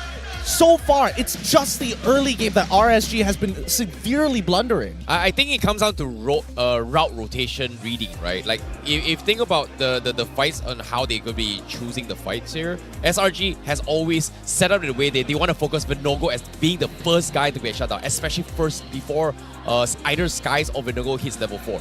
And if they are able to win that fight, they are going to transition to XP lane to try and shut down Repo, which I think RSG was able to stop that in the second clash. But because of this first clash here, it puts RSG in an awkward position where they're trying to mimic the rotations from SRG, but it just doesn't really work out. But of course, when we talk about the matches here, let's talk about the MVP of Selangor Red Giants here. Who is it going to be? Is it going to be Yums? Is it going to be... Who is it going to be? It is going to be Cram on the XP lane. Man needs some spotlight, man. He's the only one not in the top 5 KDA, so but I give him something because Innocent is eating every single MVP title up. Yep. I mean, he's got to get himself on the board. He's like, I'm a late bloomer, but don't worry about me playing Esmeralda, when honestly, I felt like there was not much of a reason to at this point, right? It's not like you want to use her natural passive to cut through these shields, overall. And Esmeralda into the Yuzong pick, it's one of those scaling picks. It's like Uranus versus anything. You just outscale them, and then it's like unplayable. Yeah, nice. So what do you think about this match again? Because you talked about first game. You made coffee, came back, game over. Game 2, once again, you barely left and you're back again. What's up? I drank my coffee, it's over, you know? It's almost like 11 in the game again, but dude, the thing is, it was tough to see the Gord game. Like, even when Gord, you know, using the Mystic Gush on the Grok, not even going down and then getting smashed. Oh, man, it was tough to see, but Cram, you guys are, you know, wondering about the Esmeralda pick. This is a signature pick of his. Like, this is a hero that he has mastered. He is fully confident on, and we've seen him do it here. And it's the same thing, you know? Innocent could just do whatever he wanted. The gap, by the way, in the jungle was massive. And again, I was questioning the Cho pick. I've been questioning it even when it popped up in the MPL Philippines. It's so tough for it to actually work with the way that the meta has kind of set in right now. And Yums, man, I mean, Yums was a monster on the Grok alone, just taking all the attention. So everything that could go wrong for RSG in this game early on, and then through the 11 minutes, it went wrong. Well, unfortunately to say for them here, it seems like they just had no tempo whatsoever. And I agree, the Cho seems to be very, very difficult to play with, right? It comes down to a situation where you need to kind of have this initial snowball first before you can actually snowball with it. But in this case, playing from behind, Cho seems to be nearly impossible. You can see a lot of instances where Storm were looking for kicks, but I agree, like, they just don't have the level, they don't have the items to do damage, and I'm pretty sure Naiso is a little bit disappointed that Izanami just can't kill a Grok. Full combo with this Gord. I mean, he tried. Both Oleos and Izanami, they tried their best here, right? And I think, unfortunately for RSG, yes, like Naisu said, everything that could go wrong did end up going wrong. And I think a lot of time, I hate bringing up the Top Gun references, but it definitely, well, in this case, Rooster, it's definitely the pilot, not the plane, because as much as Storm wants to make a hard read on SRG, the most difficult part about them is that you don't know which side of the map they feel like rotating. Because a lot of it just comes down to, oh, somebody gets a slight advantage, and then everyone pivots to that side. And if it happens on the opposite side of the map, they will adjust their rotational paths, like specifically Sakai's. He's not making these shot calls, he's just adjusting to how the laners get powerful. Yeah, and I think they've also made RSG fall into this trap of just overreacting, right? We saw at one point, once they realized that Vinogo is not going to have a game, Izanami is struggling, they were sending Ripple just to protect Low Liao's goal lane, and even that didn't go well. And that happened because Yums cut off one wave with the Guardian's Barrier. So this not only hurts Low Liao, but it ended up hurting Ripple, and that allowed Cram to set up a way to push the bottom lane. It's a snowball effect that SRG did perfectly. Yeah, and speaking of the overall damage output of this fight here, I feel like when it comes to damage taken, we always talk about sustaining, right? I feel like Cram was able to juggle rotations to the turret here, which normally I think as an XP laner, you kind of just want to sit in XP laner for the longest of time. But for him to not before turtle fight already joining for an engagement on Vinogo and also juggling with junglers here, like, is this a new rotation for XP laners? No, this is one of those things where XP laners need to be aware of your lane state. If we see Rippo actively trying to trade against Cram and he doesn't push away, if that's perfect for Cram. As long as he's above the 50% threshold, he's actually quite relevant at level 3 in these invades, especially when their enemy jungler is pretty much the same. Like, the only person who really hurts Cram is either Izanami on Gord with the true damage with the Mystic Gush, or Vinogo, who does anti-heal, anti-shield. So those are the only two people who can really hurt him. And I think even so, SRG just made sure that once they have that pivotal fight, they have that advantage, they don't let RSG dictate the tempo. We've seen that happen many, many times. Seeing this happening many times, right? I felt like RSG and MY had more space in this game compared to game 1 because of the low yield in terms of rotations, right? I'm surprised to see Loleo having 0 turret damage, considering that he has gotten a solo kill on Innocent, and he actually wasn't taking part of the early fights at all. So what actually happened here? Like this, it feels weird to see like them not taking any damage on turrets. The thing about this, the thing I saw from this is Vinogo got so gapped in the jungle that then your only reliance on, let's say, quote unquote, a tanker or a setter is obviously the Cho on Stome. And so with Vinogo so gapped, Stome struggling against 3 Purifies, you're left to literally, that's it. And then even Rippo, that's why you guys mentioned, like he was rotating early on to try to save the whole thing. But by that time, it just collapses. You know what I mean? So it's just, and then on the other side, like everything was going right for what they needed to for SRG. And that's what I saw unfold. And even Stormy, I mean, Stormy had a better Mystic Gush because of the setup potential with an Akai and a Grok. Like those things just highlighted their lineup so much more for SRG. Like if you just take the face value of the lineup alone, it's way more valuable, especially with this kind of early game and the gap that they had across the board. Yeah, I think overall it's also how SRG, even when you look at Cram itself in terms of the total healing, he basically has more healing than everyone for RSG combined, and on top of that, his own teammates, right? The Hall of Fame, you can see Innocent being the rich guy as expected, but Cram this time is the biggest damage dealer just because of how much of a lead he got on the Esmeralda. I mean, it just goes to show, right? Every one of these lanes, you're trading back and forth. And right now, I feel like RSG, with the way that they're drafting so far, it's like, yes, we are giving you comfort picks, but at the same time, we're not playing towards a particular strategy that's going to benefit us from the get-go. We're seeing that these early games are not working out well for the side of RSG, and SRG has been maintaining tempo and composure and control over the map for 2 games already. Like, RSG really needs some stronger tempo breakers, and they also need to keep in mind that tempo breakers doesn't necessarily mean it needs to be hard CC, because Purifies was a very big deal in that game. Maybe consider RSG, they look to play Arlot, for an example. That's what I'm waiting to see specifically for Stoem. Yeah, and of course, when it comes to, I think it comes down to confidence, right? Like SRG, for both games in a row here, they were super confident to just run into the face here, especially at level 4, trusting their teammates here, like, hey, I'm going to go in here, this is exactly the plan. And look at here, even here, and at the same time, they are just going to go for a fight here. And in this case, getting this first kill onto his Vinogo and also just taking so much space gave them so much aggression. And I think you can see this is probably one of the first parts that we started seeing RSG-MY really hard pivoting to somehow save the state of the game. They were trying to pick up as much scraps as they can, right? This kill on the third guys, and even then they committed so much only for 2 kills. And it still does not solve the problem of your XP lane getting completely out-rotated, the gold lane falling into chaos, and your jungle just not being able to have an impact at all. I mean, it just goes to show, right? Like, micro always leads to macro, and that seems to be the philosophy for the side of SRG at the very least. RSG-MY, if there's anything they need to start adapting, I think they might want to, like, their jungle picks, I think it's been totally fine. But unfortunately, they're putting Stoem in a position where he needs to be in all places of the map at once. And I think he needs to really, they need to shorten down on his responsibilities, right? They need to start focusing on particular lanes. They need to start focusing on making sure that mid lane actually has control for once. Like, Izanami is getting these strong picks, but unfortunately, he's not exactly getting the supports that help him win out at level 1, which we've seen that SRG from the get-go, if they win level 1 in the mid lane, it's going to start spiraling out of control. Well. Speaking of spiraling here, as this stage right now, SRG is match point from being our first grand finalist here. So that is going to be a sight to behold. SRG, a lot of people have high expectations,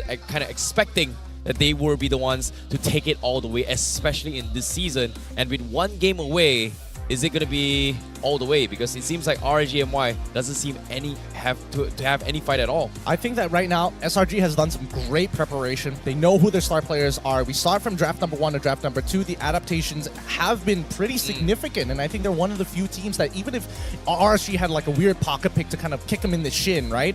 They've got a way to actually play around it. Okay, what do you think, Naisu? Is this going to be a pocket pick where we have SRG getting kicked in the shin here? Because 2 games have 2 very, very one-sided match, I would say. Yeah. Are they going to be able to adapt before game 3?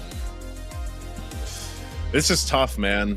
Based off, if I'm just going off game 1, game 2, this is pure momentum for the series alone.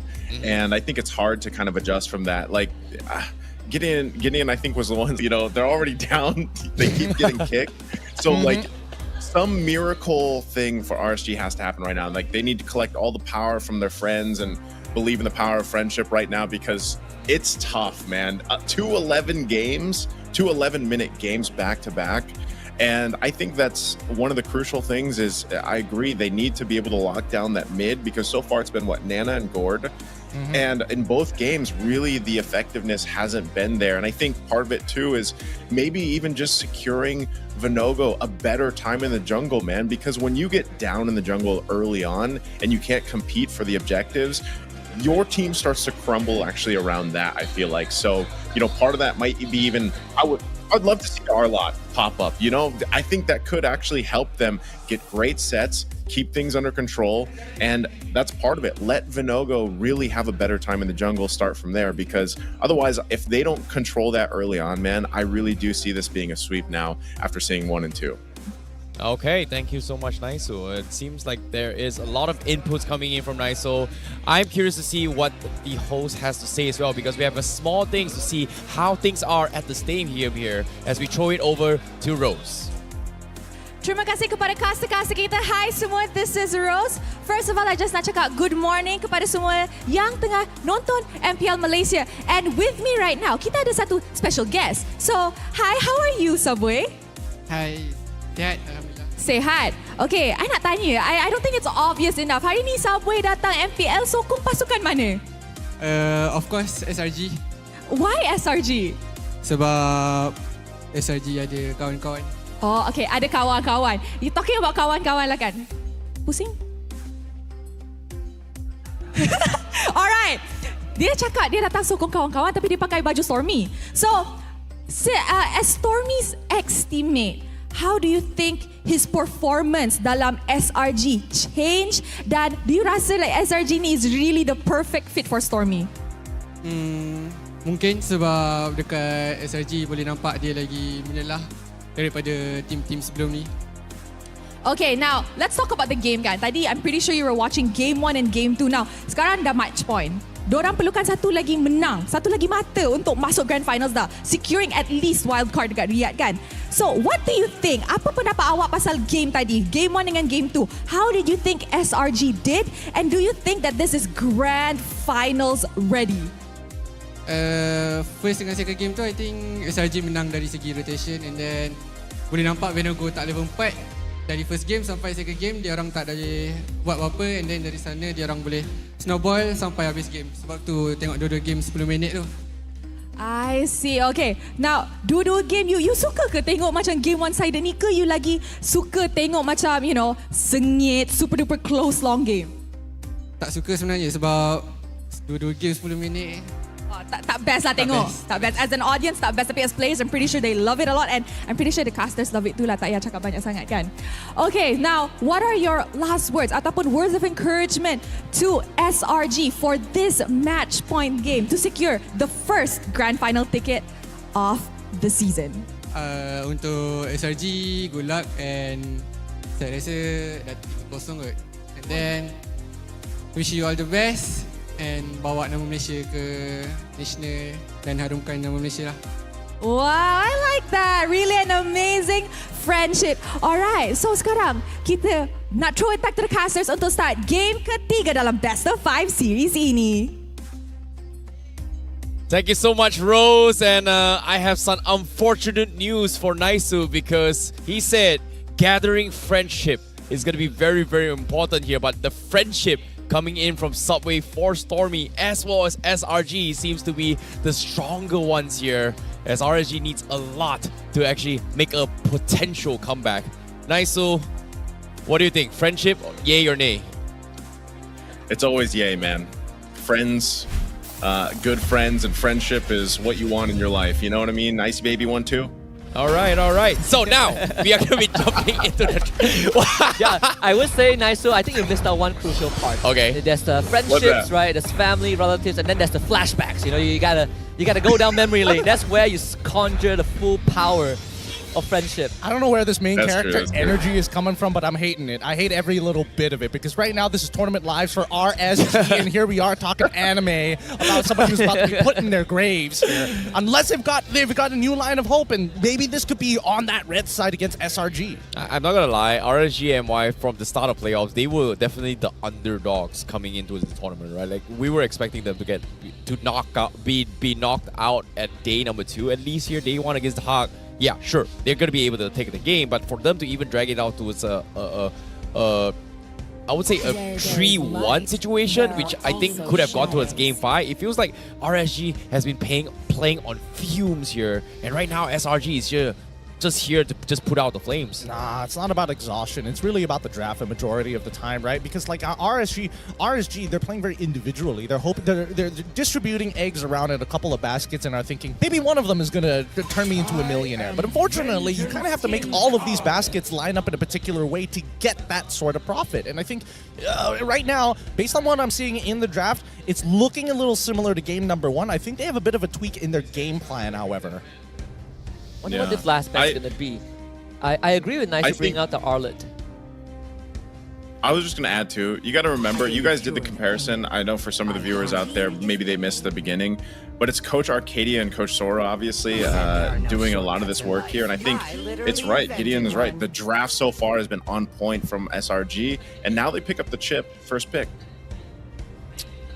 This is something I'm not expecting as well, because I saw Yus played 1 game here, but we haven't seen the full potential of what he brings to the table, right? Because it feels like SRG has been smurfing on everyone during the entire regular season. Like, they were just completely dominating anyone here. There was no signs of just any team being showing any comeback potential at all. And the only other team who's actually put SRG with their backs against the wall was none other than KGE yesterday and during the regular season. And now RSG, they're the ones forcing out a Faramis as well as Roger. So a completely different play styles, I would say draft priorities coming into game number 3. I mean, that's what you expect, right? When you see a Valentina ban, you expect that Faramis is going to start soaring up in terms of value. But I think that SRG, they can still go for Vixana if they want to, but instead they're going to go with Fredrin into the X-Borg. So now they have somebody who can lock people down and the other able to wait to melt away the temp HP. Yeah, complete shutdown of what RSG's Faramis pick wanted to do. I think this is RSG going down to the final contingency plan, right? We picked Ripples, Yuzhong first pick, didn't work out. We prioritized Vinogo, didn't work out. I think we put it on the Faramis for Izanami. Yep, and here's a little bit fun fact as well here. RSG is the only playoff teams right now without any Maniacs. So, again, for MPL-MY Season 13 here, it's been a long time since we've gotten a Savage. We had 1 unofficial Savage, but that was the closest. Again, a lot of Maniacs has happened, but RSG not having it means that it is going to be a little bit of a tough spot, because as of now, will Lodios be able to do it for the team with this Roger? Because most of the Maniacs has been done by gold laners in particular, which I think it was Moskov's as well as Roger throughout the entire regular season. And maybe 1 Natan from Nets. It was... Well, Moskov only started to come by during the playoffs. It's mainly been Roger as well as Natan. I would say Harith is also part of that, but a majority of the time it also gets banned out. Speaking of which, I think that RSG is taking a very interesting approach, right? I think here the biggest vulnerability would have been the EXP side for SRG. The fact that they blind picked the X-Borg, the confidence that Cram can actually hold out. Personally, I thought they were going to flex it before they go into the second phase with the Barats initially, but then they decided to blind pick the X-Borg, which means that RSG now needs to play EXP, a damage EXP laner to break that Faraga armor, and that's why we see Paquito here. Now, let's talk a little bit more on the draft adaptations here for game number 3, right? Like, I talked about needing adjustments coming in. Seeing Farsa being banned and just shutting down most of Stormy's heroes, what is Stormy gonna play to deal with this Faramis? Because I know they're bringing in the export, I know they're bringing in to kind of deal with the NetherRealm here, but how are they gonna play around these chips? Because Vexana, Lilia, Odette, to join in the portal without being one-shotted? Yeah. Why not? Why not? Or Aurora. Aurora, even that works. Nana, like there are two heroes that already have an inbuilt like safety escape mechanism. Aurora and as well as Nana. Those are like, again, to me, a little bit lower on the list compared to the other things. Okay. I think Aurora, like you could go Aurora. I'm wondering if this is going to be a Claude ban too, because you could most likely see that picked up from SRG. But I think there's so many options. Vexana would be great. It adds another body on the Land of Dawn. Like when you already have 3 tanky, technically heroes. So SRG has so many power picks that they could actually take in the mid lane here to even deal with the Faramis. Well, personally for me, Nice, I think that SRG, instead, I mean, yes, some of the power picks are coming out, but I'd like that SRG is like, all right, you're going to have this Faramis team fight composition, but we don't want you to be peel back defensive. Or, you know, we're going to get rid of the Edith, which is really good at peeling backwards and also engaging at their opponents. And I think that SRG is making sure that they can't fall back as conveniently as we expect, even with the NetherRealm. Huh. I'm surprised by this carry back coming from RGMY. They're showing indicators where they're gonna bring in a tanky composition, but Natan is out in the pool. This is something that, like, they would prioritize carry over the Natan. Why is that? Like, it's weird for RGMY. I think you just answered your own question, because the last 2 picks, right, have to be front lines. Like Storm, the Arlet is still up on the table. If the Tigro, perhaps you want to go for big status. Jungler as well, now that the Rafaela is banned out, means that RGMY, they need to look for someone that can stay in front to make use of Faramis' NetherRealm and to buy space for Loliel. How are they going to do that? It's either they lean into a heavy dive composition, or they, again, it's difficult because SRG has taken away some like really key roam picks to make sure they can peel backwards efficiently. Well, Ruby again? It could be, honestly, Ruby is not too bad. Arlet's a little bit more risky, but it helps out. Well, actually, the Ruby helps out a lot more, a little bit more in the early stages of the game. Would the Selena be not too bad this game? Considering that Storm has been using the traps for information against the chips. No, makes no difference. You just get rolled over. Yeah. Okay, No, okay. Please don't take it. Okay, they did pick the Grok. Okay. I think the Grok here, not bad. Disengage. I think maybe even arguably a Lolita might have been the way to go for this, but SRG hasn't really shown anything that has projectiles to reflect in the first place, right? And even the fans recognizing that this draft is going to be a lot harder for them to deal with than the other way around. 4 picks already locked in, and a composition that wants to be proactive. I think that SRG at this point, missing gold and mid, it's got to be something that pushes like decently hard. No Moskov. What's the next best thing? Probably Natan. I think they had to go. Yeah, they had to go for it, right? They brought in Aurora, so that's a good one as well. So going through the portal, in case he gets blasted, he has the passive. They go in for Cloud 4. Innocent instead, but I'm more curious on what RGMY is going to play with the jungler here. Is this a Paquito jungler? Or is this potentially... Maybe Barrett's. Yeah, I agree. I think if RGMY wants to just go to the lower brackets, they can play Paquito jungle, right? They can play whatever they want. This has to be a tank jungler. But that's the thing, right? When Nogo has played jungle Roger before... That's fair. That's fair. That's fair. I wouldn't put it past him, but I think this probably is going to be a really difficult game for Roger overall. You have the armor that you need, the Faraga armor that you somehow need to get rid of. You have Aurora and her passive. Oh, they actually went for it. Wow. Wow. Now they scale. I don't know. I don't think this is going to be an easy game for the Roger. I'm going to be perfectly honest. There's just too many layers. Unless, like, the most susceptible lane is Cram if he doesn't have Faraga armor, and Innocent if he doesn't have his Purify. But that's, like, a very situational cause. Feels a little bit too greedy coming in from them, but what do you think, Naiso, about this draft? This almost feels the same as the previous 2 drafts, and I think, again, when Gideon said, you know, this is kind of like an ego check, like, you know, we're just going to outplay you with this draft. I'm getting those vibes from this too, because even if you look at the lineup from SRG, you have so many things to work through. The armor, the passive from Aurora, more tankiness. There's a chip here. So I think with RSG's lineup, it's good for them if they can snowball early, but that's the best thing they could do here for this game 3. Well, RSG-MY have one last chance to keep themselves in this series. Gotta be a long journey as we head into the land of Dawn. SRG against RSG-MY. SRG on the blue side, RSG-MY on the red. Okay. This is RSG-MY starting off by news. Okay, aggression invades right from the get-go. This should be first blood, right? Oh no, not No, 20%! actually, no. No way. Get out. No. He got the heal from his passive. Not even going to be anything for RSG-MY. Oh, that's a bit of a feels bad, but at least they get the flicker out, right? He doesn't get to walk away without paying the tax. Oh, I'm surprised that right from the get-go, Yumes was willing to put it to the test, right? But this is a very, very good indication of, like, before 2 minutes, how much damage you are going to take when you're invading the jungle. Like, for Yumes, he's not going to get the passive to actually regenerate his health unless he doesn't get an attack. So if he's getting attacked all the time, his health is going to drop eventually, but still, I like that he's able to survive. Luckily for him, but it's sad for RSG-MY not being able to capitalize on that. Well, maybe it's not the worst thing in the world, right? Now that if you, it does deter Yumes from making another aggressive play because now he doesn't have flicker to get out of there as easily as he did previously. Oh my god, look at how oppressive and annoying Yumes is right now. Like, 1 minute I'm here, 1 second I'm here, the next I'm just on the other side of the map. Like, he's in 3 different places already. Like, first one, right on the top side, force engagements, rotations. Second one, now bottom, harassing XP. And then next one, where is he gonna go? Man, the whole point of Paquito is to threaten the Faraga armor break early on, and he has to recall and blow a flicker. So that lane is basically lost. Look at Yumes at bottom lane.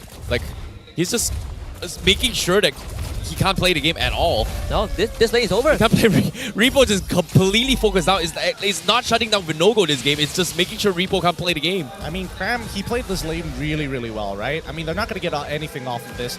They're just zoning them out from that from the tri-brush. Oh, wait, collapse. They're going to try. Faraga armor is going to be broken. 2 low members on the side of SRG, but unfortunately, Vinogo does not get to move at all. It is a privilege denied by SRG. First blood for Guys. Hey, Stormy, calm down. He knows Rippo doesn't have flicker, but still, you don't want to lose that passive so early on. Speaking of which, on the opposite side.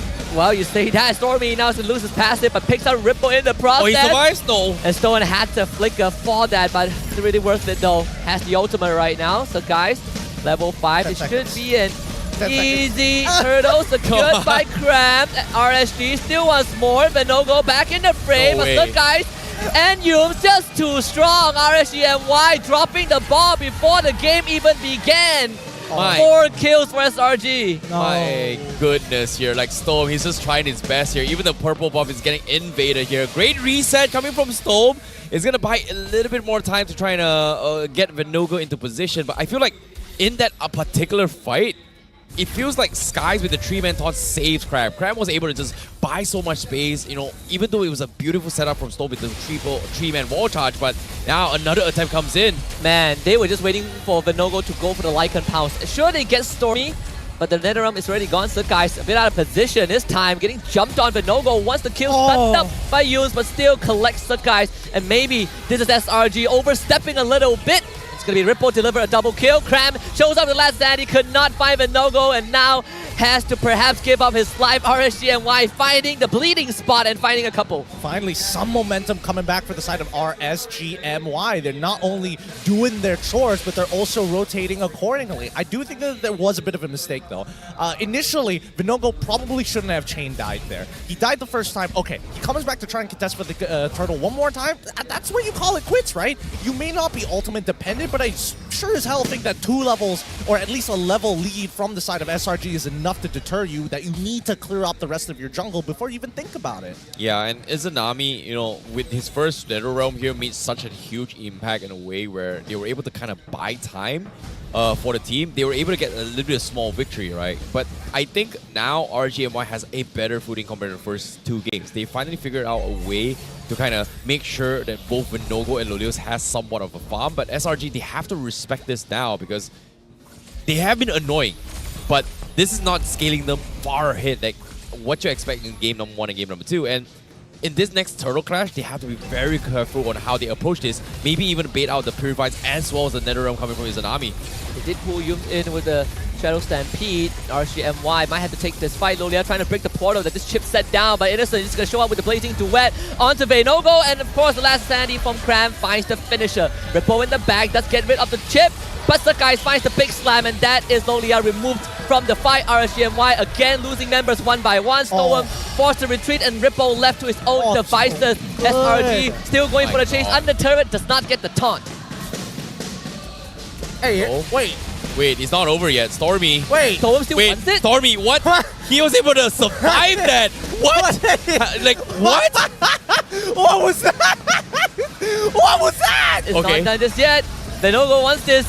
Does not get the turtle. And he's gonna go down again. What is happening? Catastrophic if you're RSGMY. Like, we were just at an absolute disbelief. We're like looking at Stormy. He was like 1 HP. Okay, he's sure to die. Storm went in, tried to make an attempt, and guess what? He got frozen instead. It just could not die. Man. And now, RSG, they've been just throwing bodies one after another, and it's just giving free kills in the hands of SRG. I don't know. I don't even know what to say, though. That was just weird. It just looked really uncomfortable. It felt like, I think, is it desperation? I can't even say that it's desperation. It just felt like they were fighting for the sake of fighting. Man, I know I joked about them griefing, but this feels like RSGMY are reaching that point of beyond desperation. Losing Lolia again in the bottom side. NetherRealm used defensively, but you don't get anything out of it. SRG pedal to the metal at the tier 2 now. Sakai's big slam. This one tickles a bit, but it's enough to send a message. Yeah, Storm can take so much damage here. He just ate so many abilities in that short period of time. But SRG, they're not going to take their foot off of their throats just yet. They're slowly creeping in towards it. Now, we haven't seen the game gone past 11 minutes so far. And RSG, technically, all the games that they've won have pushed the 20-minute mark. The real question is that whether RSGMY can make it to at least 15 minutes. Yeah, we talk about the Langar strategy coming from Malaysia, right? We've known Toda Langar to be that kind of situation, but in SRG's case, this is a perfect example of what Langar is. Like, Yums hits you when you least expect it, and every single time they go for a single fight, you've seen now, Izanami isn't able to respond in time, and it's twice now. His NetherRealm hasn't been able to save someone, and now here comes the Langar again. He's about to die for the 5th time. Changes form. Again, he's Izanami to escort him out. Selangor Giant uses all the AoE. Innocent survives the Blazing Duet. BMI and RSGMY loses 3 more in the process. Oh boy. I can't wait to see the item list. I'm pretty sure Innocent already has a corrosive sight because that slow from Innocent really set things up for Stormy here. Golden Staff already purchased. He might have gone for a DHS into the Golden Staff, so I'm not 100% sure. But then again, it is 25,000. This Aurora looks so good because of the fact that when you have a Faramis, everybody's going to be clumped up. And the amount of AoEs they bring to the table, right? They've got X-Borg, they've got this Aurora one-shot, they've got the Claude as well. Like, where does RSG get any place to breathe? Because if they don't stand inside the NetherRealm, they're gonna be bursted down by the dives coming from the Fredrin, from the chips in general. But if they group up together, they're just gonna take so much damage. Well, I mean, they shouldn't be taking these early engagements to begin with. I think that was RSG's major problem. They need to be more defensive against SRG, and that's why we saw in the draft itself that we saw the Edith, the Rafaela, for an example, getting banned out in that second phase to make sure that RSGMY not only doesn't have the sustainability, but they know that they want to be the aggressors from the side of SRG. You know, one thing's really disgusting is that Yums is a roamer and he's got so much damage. His 3rd damage output out the entire game here, and he's slowly crawling up. Now you see an issue. You can't even break the Faraga armor of Cram. That is the biggest nightmare of any team going up against an X-Borg. And not to mention SRG coming down this middle lane looking for a tier 2 with the Lord escorting bot wave.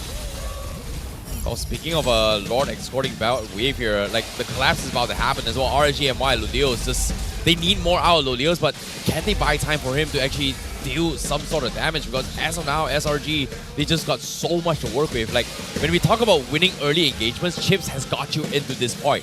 And now SRG is just looking to close out the game. So the question here is, can they do it? Because as of now, if they don't break this inhibitor now, there is a huge chance that RSGMY is going to bounce back.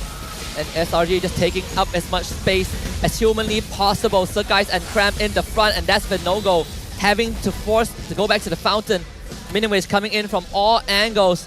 Entropy used by Low Liao to clear out the Lord, but that inhibitor should still go down. The wall not really trapping Stormy in place. SRG breaking the first structure of RGMY's base. Yep, this is the checkmate angle once again. I mean, compared to game number 2, SRG don't exactly have many to... Wait, hold on. Wait, the guys went back to heal and they just dropped the portal to bring him back in tip-top condition to fight this. And that is Wild Charge used, Purified by Innocent to get out. SRG, they can take this slow as they want. I mean, SRG, they've set up the checkmate angle, and ideally they would like to actually continue the siege against RSGMY considering their lead. But the problem is that they don't have the tools to do that as effectively, Yeah, right? but this is good, right? Like RSGMY wants to kind of buy time, right? Like if they can hold out for a little bit longer here, Lilios is going to be able to find a way to scale back. But again, SRG, they're getting a little bit oppressive. They're taking so much space, and what's really messed up about this is that SRG is just intentionally freezing all the minions on our side lane so that RGMY doesn't get those kind of farms, which I think Loleo needs. They need to survive. They cannot afford to die, but they also need farm. It's just so difficult, but eventually they need to make a play somewhere. I'm trying to look for that angle. Storm has to land some godlike wall charge and have Low Liao with his Holy Crystal coming up. Two-shot everyone on SRG. Otherwise, I don't see RSGMY having a sizable chance. Well, at this point, it's dependent on whether Selangor Red Giants make that blunder. Like, if we see Innocent stick around for too long and ends up dying, or doesn't use his Purify in time, that's when RSG is going to have a slight chance of bringing it back and equalizing that score. But as I mentioned before, it's checkmate angle for a reason. They're starving them out, maintaining a 10k gold lead. SRG is going to hit their item power spikes faster than RSG. They're basically a full item ahead, if not 2 at this point, 1.5 at a minimum. They're going to take the Lord, and they're going to push off of that next wave for the win. Yunes was waiting for someone to show up top, and oh, no. best possible target. Low Liao goes down, and SRG, they can go back to the Lord Pit. And Sakai's Innocent and Stormy to take that objective. Talking about checkmate angle here, that's literally check once again coming from Selangor Red Giants. They were focusing down on the Lord. Very, very nicely done here. RSG, they have to make a desperation play right now. They have to kill either Cram or whoever. Wall charge comes in. Can they get out? That's everything used. It's a 2 versus 4 and SRG coming out on top. Netherrealm expended. This is a siege angle for SRG. Izanami needs to get out. He's going to be stunned up by Yum. Still managing to escape, but at the cost of his own Purify. What? That was a 2v4 and SRG was winning. What? That is so much sustain, so much damage, and now with Inhibitor crashing in as well. The Lord coming from the bottom side. This is checkmate, man. It definitely is. SRG looking for the final blow.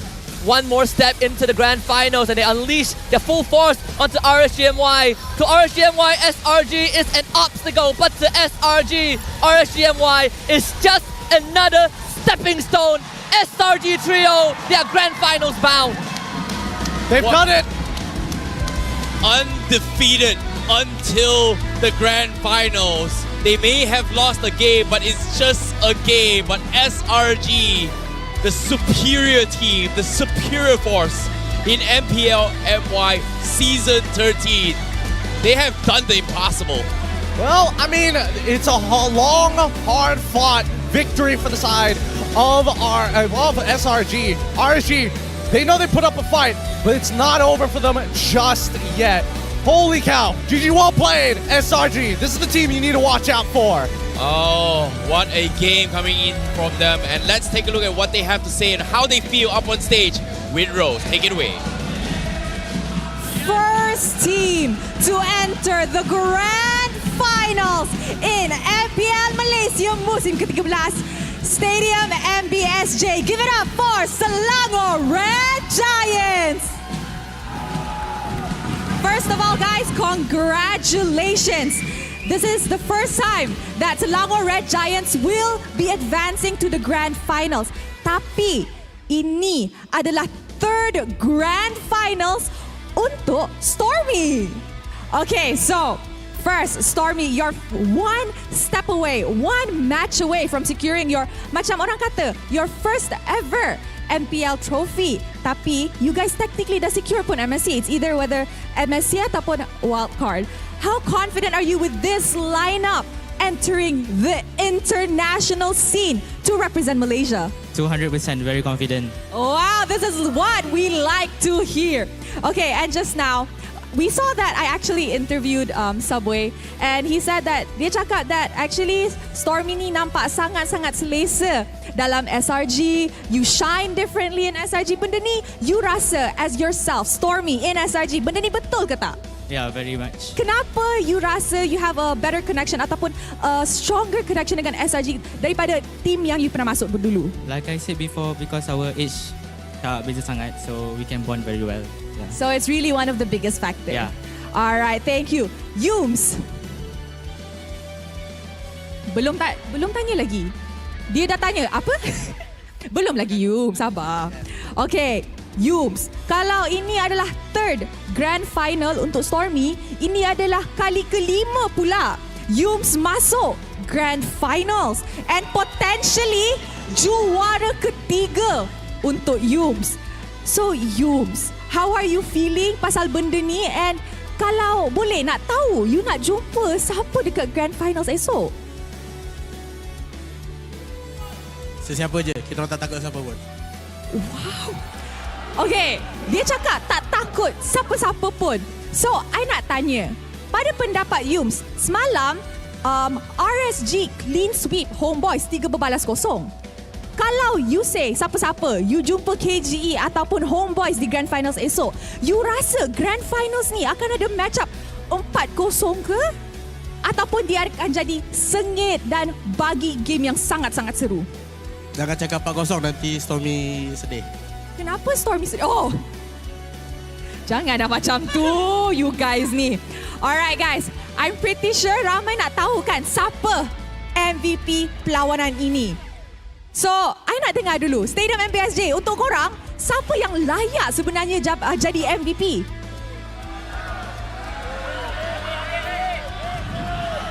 Okay, mari kita tengok MVP perlawanan ini in 3, 2, 1.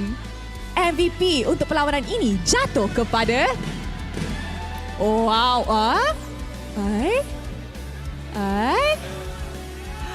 Yums, kita punya captain. Okay, Yums, tadi game ketiga itu adalah first time SRG ambil chip. Okay, betul. So, kenapa korang decide nak ambil chip di game ketiga dan tak di regular season? Mana regular season kita boleh nampak play-play lain dapat dominate, macam Zon dapat dominate guna chip. Apa keputusan tu dan kenapa you rasa macam confident nak pick chip di playoffs? Saya memang main chip pun, tapi diorang asyik ban Diorang takut lah tu. Boleh lah. Kalau you macam nak main hero lain esok the grand final, ada macam clue tak nak main apa? Ada Chow. Whoa! Okay. Can we please pass it to Innocent? Innocent. First 2 games MVP, and we see that you have a special buff all the way from the Philippines. So, wow. Okay, Innocent. Sa tingin mo ba na yung buff mo na to is going to motivate you to get your first MPL trophy tomorrow? Of course, yes. You see on how I play, right? Oh, dia cakap. So, I tanya, you rasa buff you daripada, import buff you daripada Filipina ni boleh buat satu motivation tau untuk mendapatkan first trophy dia di MPL, dan dia cakap, mestilah, tak nampak ke macam mana main tadi? I mean, okay. What do you want to say to your buff? Thank you for always supporting me, and tomorrow, champion. Wow! I like that. Okay, Cram. Alright, Cram. Now that you guys are officially in the grand finals, first ticket kayo between RSG, HOMEBOIS, and KGE. In your opinion, because you say he doesn't mind facing anybody, but Cram, which team gave you the hardest time, and which team do you want to face again in the grand finals? Wala akong pakialam sa kalaban namin. Kumbaga, focus lang ako sa grand finals. Okay, sa laro ko. Alright, dia cakap.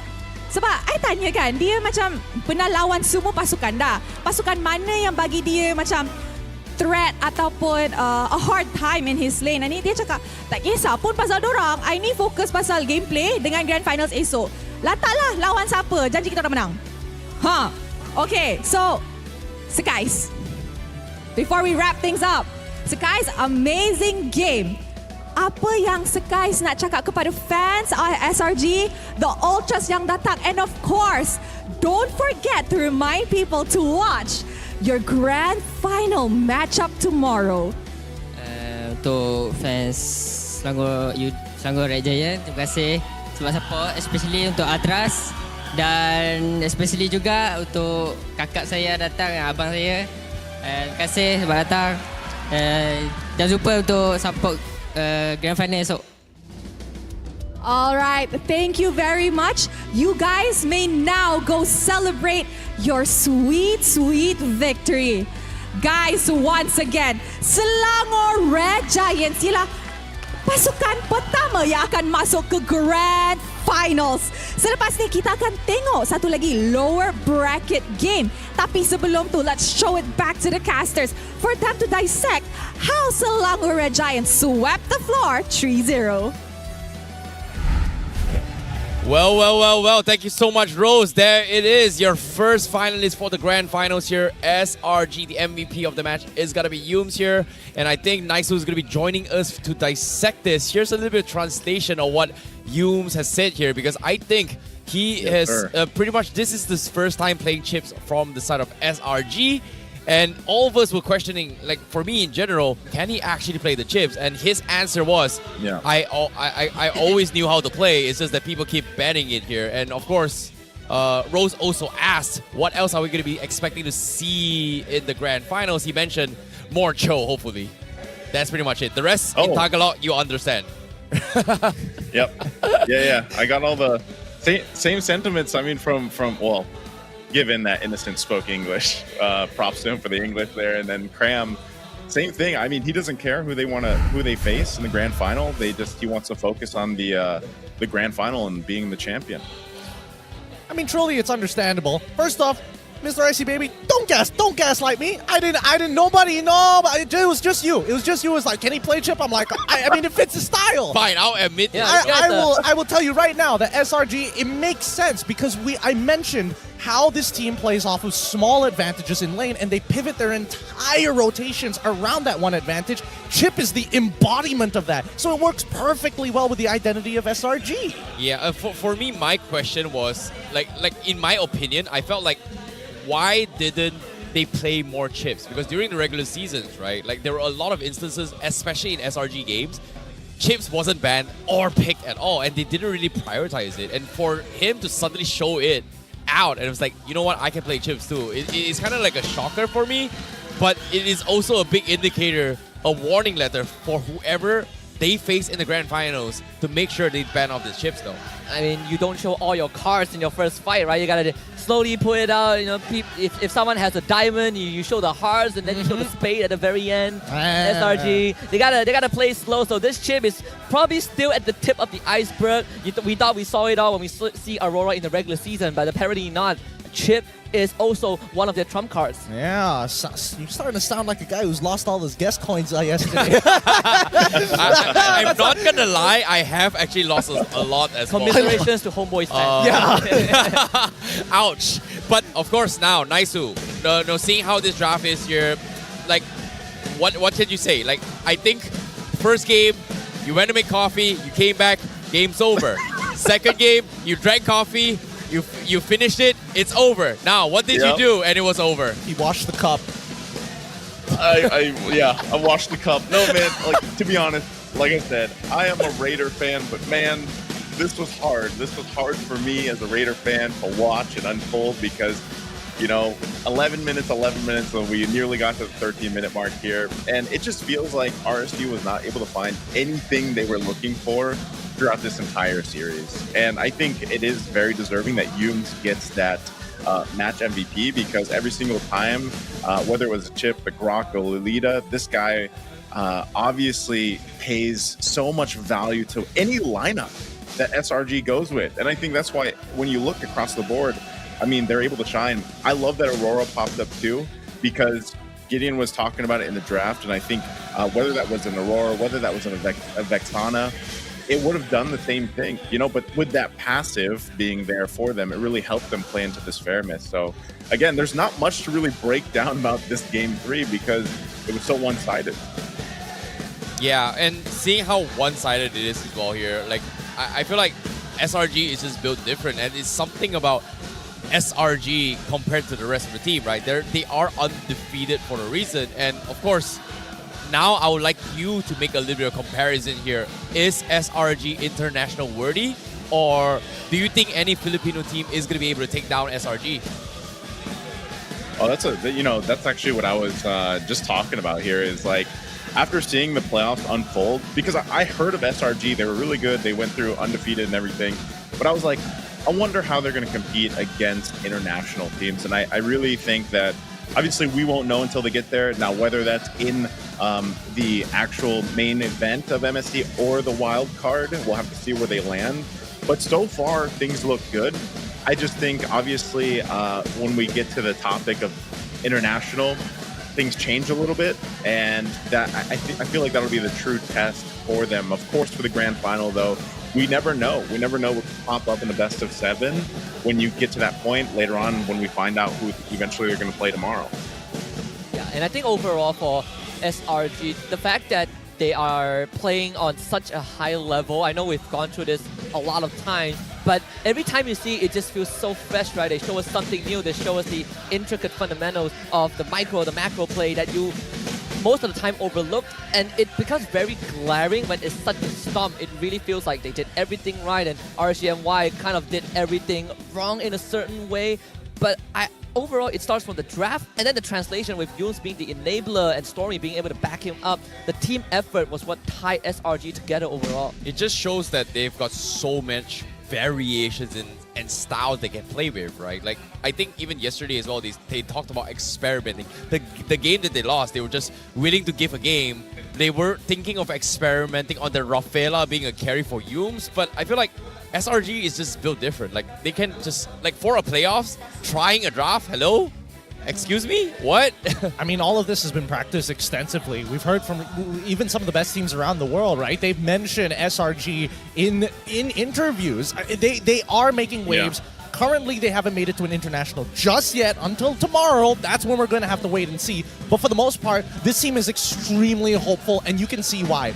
Doesn't feel like there's a weak point just yet, and it feels like the preparation against other teams happens spot on every single time. Now, seeing as Yoons has been dominating here, we know Innocent has been having a phenomenal game. Let's talk about the Hall of Fame right now. Rich guy, it's got to be Innocent. Izanami, the carry with the highest amount of damage dealt with the Faramis. The sandbag is going to be Stove, as well as the best wingman as Yoons. And in this case, fun fact for you is that Yoons actually sat on the brush on top for at least a minute and a half before finding Lolios. He just sat right there the entire game. To be fair, I think that's when RSG went in on a flat line. You know, they went in for the MRI. They saw no brain activity at all. Because like, this is very typical movements. These are extremely typical movements that should not be done, especially when a chip is in play. Now let's talk about the item build progression, right? Because I think even that reflects how extensively this game was overwhelmed by SRG. Because we are seeing brute force breastplate builds from both Cram and as well as Sick Guys instantly after Tier 2 boots. That just goes to show not only how well they're doing in lane, but they also effectively realize that as long as we stop RSG from actually breaking through, finding that momentum breaker. No, and I think I've brought this up a couple of times now from day 1 and day 2 here, especially in item progression for tanks, right? Like, nowadays tanks have shifted away from the traditional, like, Sky Garnet helmet, or maybe even Radiant Armor first item, or maybe even a Curse helmet to a certain degree. Now they've, even to a certain degree, it was like War Axe into Brute Force. Now it's shifted to a space where it's Brute Force into Oracle. And I often see this item build when they have Enchanters in the pool. But for this game, there's no enchanters from SRG, but they still stick with this build-up for both Skies as well as Crab. What do you think about this, Naisu? Is this the new meta? Why Brute Force Breastplate into Oracle instead of any other, like maybe even Dreadnoughts or maybe even Dominant Size to a certain degree? I think the value of BFB is just, it's there. Like, if you pick it up first item, we see a lot of XP laners actually doing this. We've even seen some iterations of junglers doing this, right? And even on an alpha, we saw this BFB picked up first in a similar lineup, but it's just the value of it's great working around this, especially when you're talking about what's across from you. And then you grab the oracles later on because you know the majority of the magic damage there is either going to be from Izanami, which again, he had a tough start, and then it's a Nathan. Nathan doesn't scale up and get really threatening till later on. So I think like this build path works out great for Cram, especially with the next Borg. So I think we see this more often. But this is always the interesting part when you look at these like build paths and how the itemization works out through the course of a game. Again, it's tough to look at this too because again, with the way the game went, being pretty one-sided, I think this also will showcase a lot more when you're in these like longer games, those 20-minute games. And then of course, with that Nathan, like let's say he did get to scale up 20 minutes plus, then the threat obviously comes into play too. So I think this is something we're going to see regularly, at least early on. I think when you look at the item progression for the gold laners, you can see this big disparity, right? By the time Innocent hit his 4th item, Lolia was just halfway through his 3rd. I think he got like the 3 tomes to go into a Holy Crystal, but he never was able to convert them into a secondary component after that. I think he got it like at 13 minutes, but at that point the game was over. That was the flatline moment. He got caught in the top lane and it was lights out. Really nothing but, you can see how far they're behind, right? If you're Natan, 10 minutes and only then you're getting the Starlium Scythe, it just feels so bad, right? And worse, we look at some of the other people, like Vinogo for an example, only getting the Endless Battle like so far late. Past 12 minutes is when he decided to get it. So again, I feel like Vinogo, each and every time, like he tries, he really does try, but unfortunately, I don't think right now the meta is in his favor. Now, of course, with that being said here, we are going to be taking a look at the match highlights for game number 3 on how things went down between both SRG as well as RSG here. And of course, in this highlights, we did see, a lot of emphasis on just shutting down Vinogo, but initially this game was a little bit different here. They focused on just shutting down XP laners, and at some point, I think Repo was like level 2, and Krams was already level 4. I mean, Kram was winning out on that lane, right? I think Rippo, especially with the setup that he has, didn't have enough damage to break the Faraga armor. Usually you would either need Master Assassin or at the very least a Lethal Ignition to actually stand a chance in the lane itself. Because Kram, he can play hyper defensively against the Paquito, and he should be generally okay, right? And I think that SRG, they took advantage of the situation. And worst yet for RSG, unfortunately, it's the chain dying. I think that's one of the biggest problems that RSG has. Right? They keep contesting for neutral objectives, but they don't have to. Just give it up and then rescale off of the extra farm that you have. I mean, it's one thing to run through your opponents, and it's one thing to run at a brick wall, and I think that's what RSG-MY did in that game, right? They kept trying to do the same thing over and over again. Basically, the definition of insanity. Vinogo died like 4 times before. At this point, he died 3 times at the 5-minute mark. That is already a disaster, and yet RSG-MY still continue to try and fight these fights that you don't really need to. It's sad. It feels weird considering the fact that is Vinogo the problem? But I feel like Vinogo is doing his job as a role as a jungler, right? It's just that who would expect SRG, despite the quote-unquote 2 minutes nerfs here, you see this kind of aggression to kind of slow down his rotations and just making sure that every single time level 4 comes into play, Vinogo is going to be the priority. And like, is it the jungler issue? Is it him as a person, or is it just SRG finding a way to just shut down RSG completely? Okay, first off, I think that it is Vinogo's fault for this game number 3. Game number 1 and 2, I don't necessarily think it's his fault. The chain dying from Vinogo, basically unacceptable for me, in my standard, right?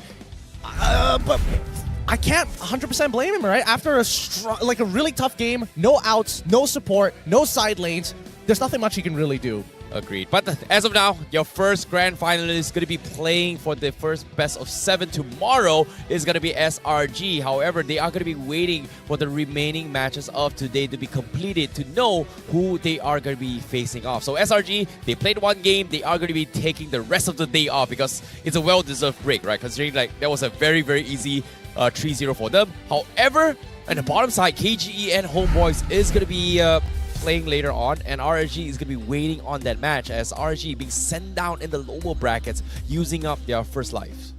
And whether or not they're going to make that first life count is going to be a different story here. So don't worry, Naisu. The Raiders are still in it to win it. We just don't know whether they'll make it to the grand finals. I can guarantee you something. At least they performed better than the last season, right? They're still guaranteed top 3. Yeah, and at the same time, so what do you think? Do you think RSG-MY will be able to make a comeback from the lower brackets? I think there's always a chance. That's something we have to talk about. There's always a chance for them, but let's say they do and they get to the grand final, they need to fix a lot of things. I think if you guys are hoping for what I am when you're talking about a best of 7, you guys don't want to sweep like we had, because you don't want your grand finals to be a sweep, man. I mean, as great as the season was, you just don't want that. I don't know. Hey, I probably might have to check that varsity jacket afterwards. It's starting to sound a little green and yellow underneath there. I don't know. I was just getting a sneaking suspicion here. But no, I totally agree with you. We want to see these games to get as close as possible. And right now, nobody has that versatility and level of adaptability from drafting to in-game like SRG. And that's why I'm excited for them to actually, close this season out and then head straight to MSC to show us what they've really got. Yeah, and of course, that is something that we have to wait in the near future here. But for now, that pretty much concludes the first series here. And Naisu, thank you so much for joining us as well. It's nice to see you again as well as talk to you after I haven't seen you like 2 years now since MSC 2022. And to hear your insights again, it's nice. But of course, thank you so much, Naisu. We're going to see you. Hey, thank you guys. I appreciate it. Thank you. Anyways, speaking of which here, that's pretty much a little bit of insights here for first series here. We pretty much concluded the first series. A very quick one, actually. I think this, out of day 1 playoffs until now, this is the first ever series where we got a complete sweep. Yeah, I mean, after yesterday, SRG bled a little bit, and people were like, okay, so they can bleed, and today they realigned their expectations a little bit, right? They were like, all right, just pop that dislocated shoulder back into place. We are still the top dogs. No one even came close to us. KG got lucky because we were overconfident, but that was a fluke. We naturally let it happen. And of course, when it comes to all these games here, I feel like everything has been playing at the highest performance. The best players from all around Malaysia has gathered here to showcase the best MLBB action here. And they have been dominating the game here with spectacular gameplay. We are the ROG Phone 8, the king of performance, your ultimate gaming phone. With this phone, you can climb towards immortal mythical, in this case mythical honor if you want, or mythical glory. If you guys want to have best play, you gotta get the phone, man. You gotta scan a QR code, which you just kind of missed us now. Are you down 12,000 gold in your rank games? Get an ROG 8 and maybe you can turn things around. Are you 0-5 like Venogo at 6 minutes? Get an ROG 8 phone. Is your family falling apart? Get the ROG phone and forget about it. Fair enough. Do you have a terminal illness or a ROG phone 8? I had to follow. You know what? I had to follow up. You know what? Follow it up now. I'm not gonna lie. He has a broken leg, so technically you should get an RG. It's not broken. It's sprained. It is sprained. All right, get your facts right. Yeah, get my facts boy. right, man. Fair enough. Fair enough. But of course, all things considered here, what a way to start the day 1 here on Saturday morning here. But of course, that match is pretty much concluded here. Let's take a look at the lower brackets here, because eventually this upcoming match is going to be King Empire going up against HOMEBOIS. We saw signs coming from King Empire. They were playing really, really strong. They gave SRG a run for their money. However, they still took a loss. So it is going to be a comeback coming from the Kings themselves. But HOMEBOIS had a very, very weird start yesterday. No one expected them to be down here. I'm and more now worried for they're HOMEBOIS risking than elimination. Yeah, I definitely am more worried for HOMEBOIS than I am for King Empire. I think past 2 days, Sasa on form, Detto on form. In fact, he's the jungler. There are 2 junglers on that team. They are replicating what HOMEBOIS did last season. And then HOMEBOIS, they definitely look a bit shaky, right? Like the meta feels like it's a bit more uncomfortable for them. There's less assassins. They got given Nolan yesterday, and that didn't work out against RSG-MY. Yeah, and on top of it all, you weren't here, Gideon, here. The scene for HOMEBOIS' match, it was so jarring that there was a statement where there's so many people, but it was just absolute silence here. And I feel like the pressure is on HOMEBOIS to bounce back in this game. Do you think they can do it? Well, I definitely think they can do it. I think, SRG and HOMEBOIS may have enjoyed their break a lot more than some of the other teams out there. The pressure didn't feel like it was on them, but I think now this will whip them up back in shape. Well, to see all this two-match unfold as well here, for these guys watching at home, you guys have to take a little bit of a short break here because we need a break here, but we will be right back to actually see how this match is going to be unfold. But well, before that, here's a mic check for you guys to enjoy. Let's go. Aku cari kau. Lapon na obliker. Boleh. Dah, mati. Bye-bye. Yes, yes. Lapon na obliker guys ha. 320. Nice, deh. Aku ada juga bro. Otak. Can cram. Okay. Watch out. Nice. Santai sih. Adik boleh. Dia tolak je. Nice. Buat dua turn. Aku boleh ulti dia. Nice. Nice one. Gusong na jump. JJ Akai. Akai level 6 guys. Dia Akai. Esa also. No, ulti me. Akai po. Wait, I'm far. Esme? Let me back up. I'm alive. You can smell. Dead. Nice one, Ton. Do. Loki. Let's go. Ngapain? What are you doing? Benda atas. Ayah. Look, call left. Ngapain nih? Ngapain? Nice. I got free kill. Expert no flicker. One, bro. Hey, careful. No flicker. I'm alive. GG. Nice one. I stun them all. Boleh. I stun. Oh, damage charging. Nice. Go, I tank. Giver. Second sama. We didn't secure the bush, alright, guys. Careful. Already up here. Easy. Not good. 1-1. Boleh. Nice one, you. Okay. Thank you for today. See you guys tomorrow. Thank you for Bye-bye. today. Thank you for today. Thank you.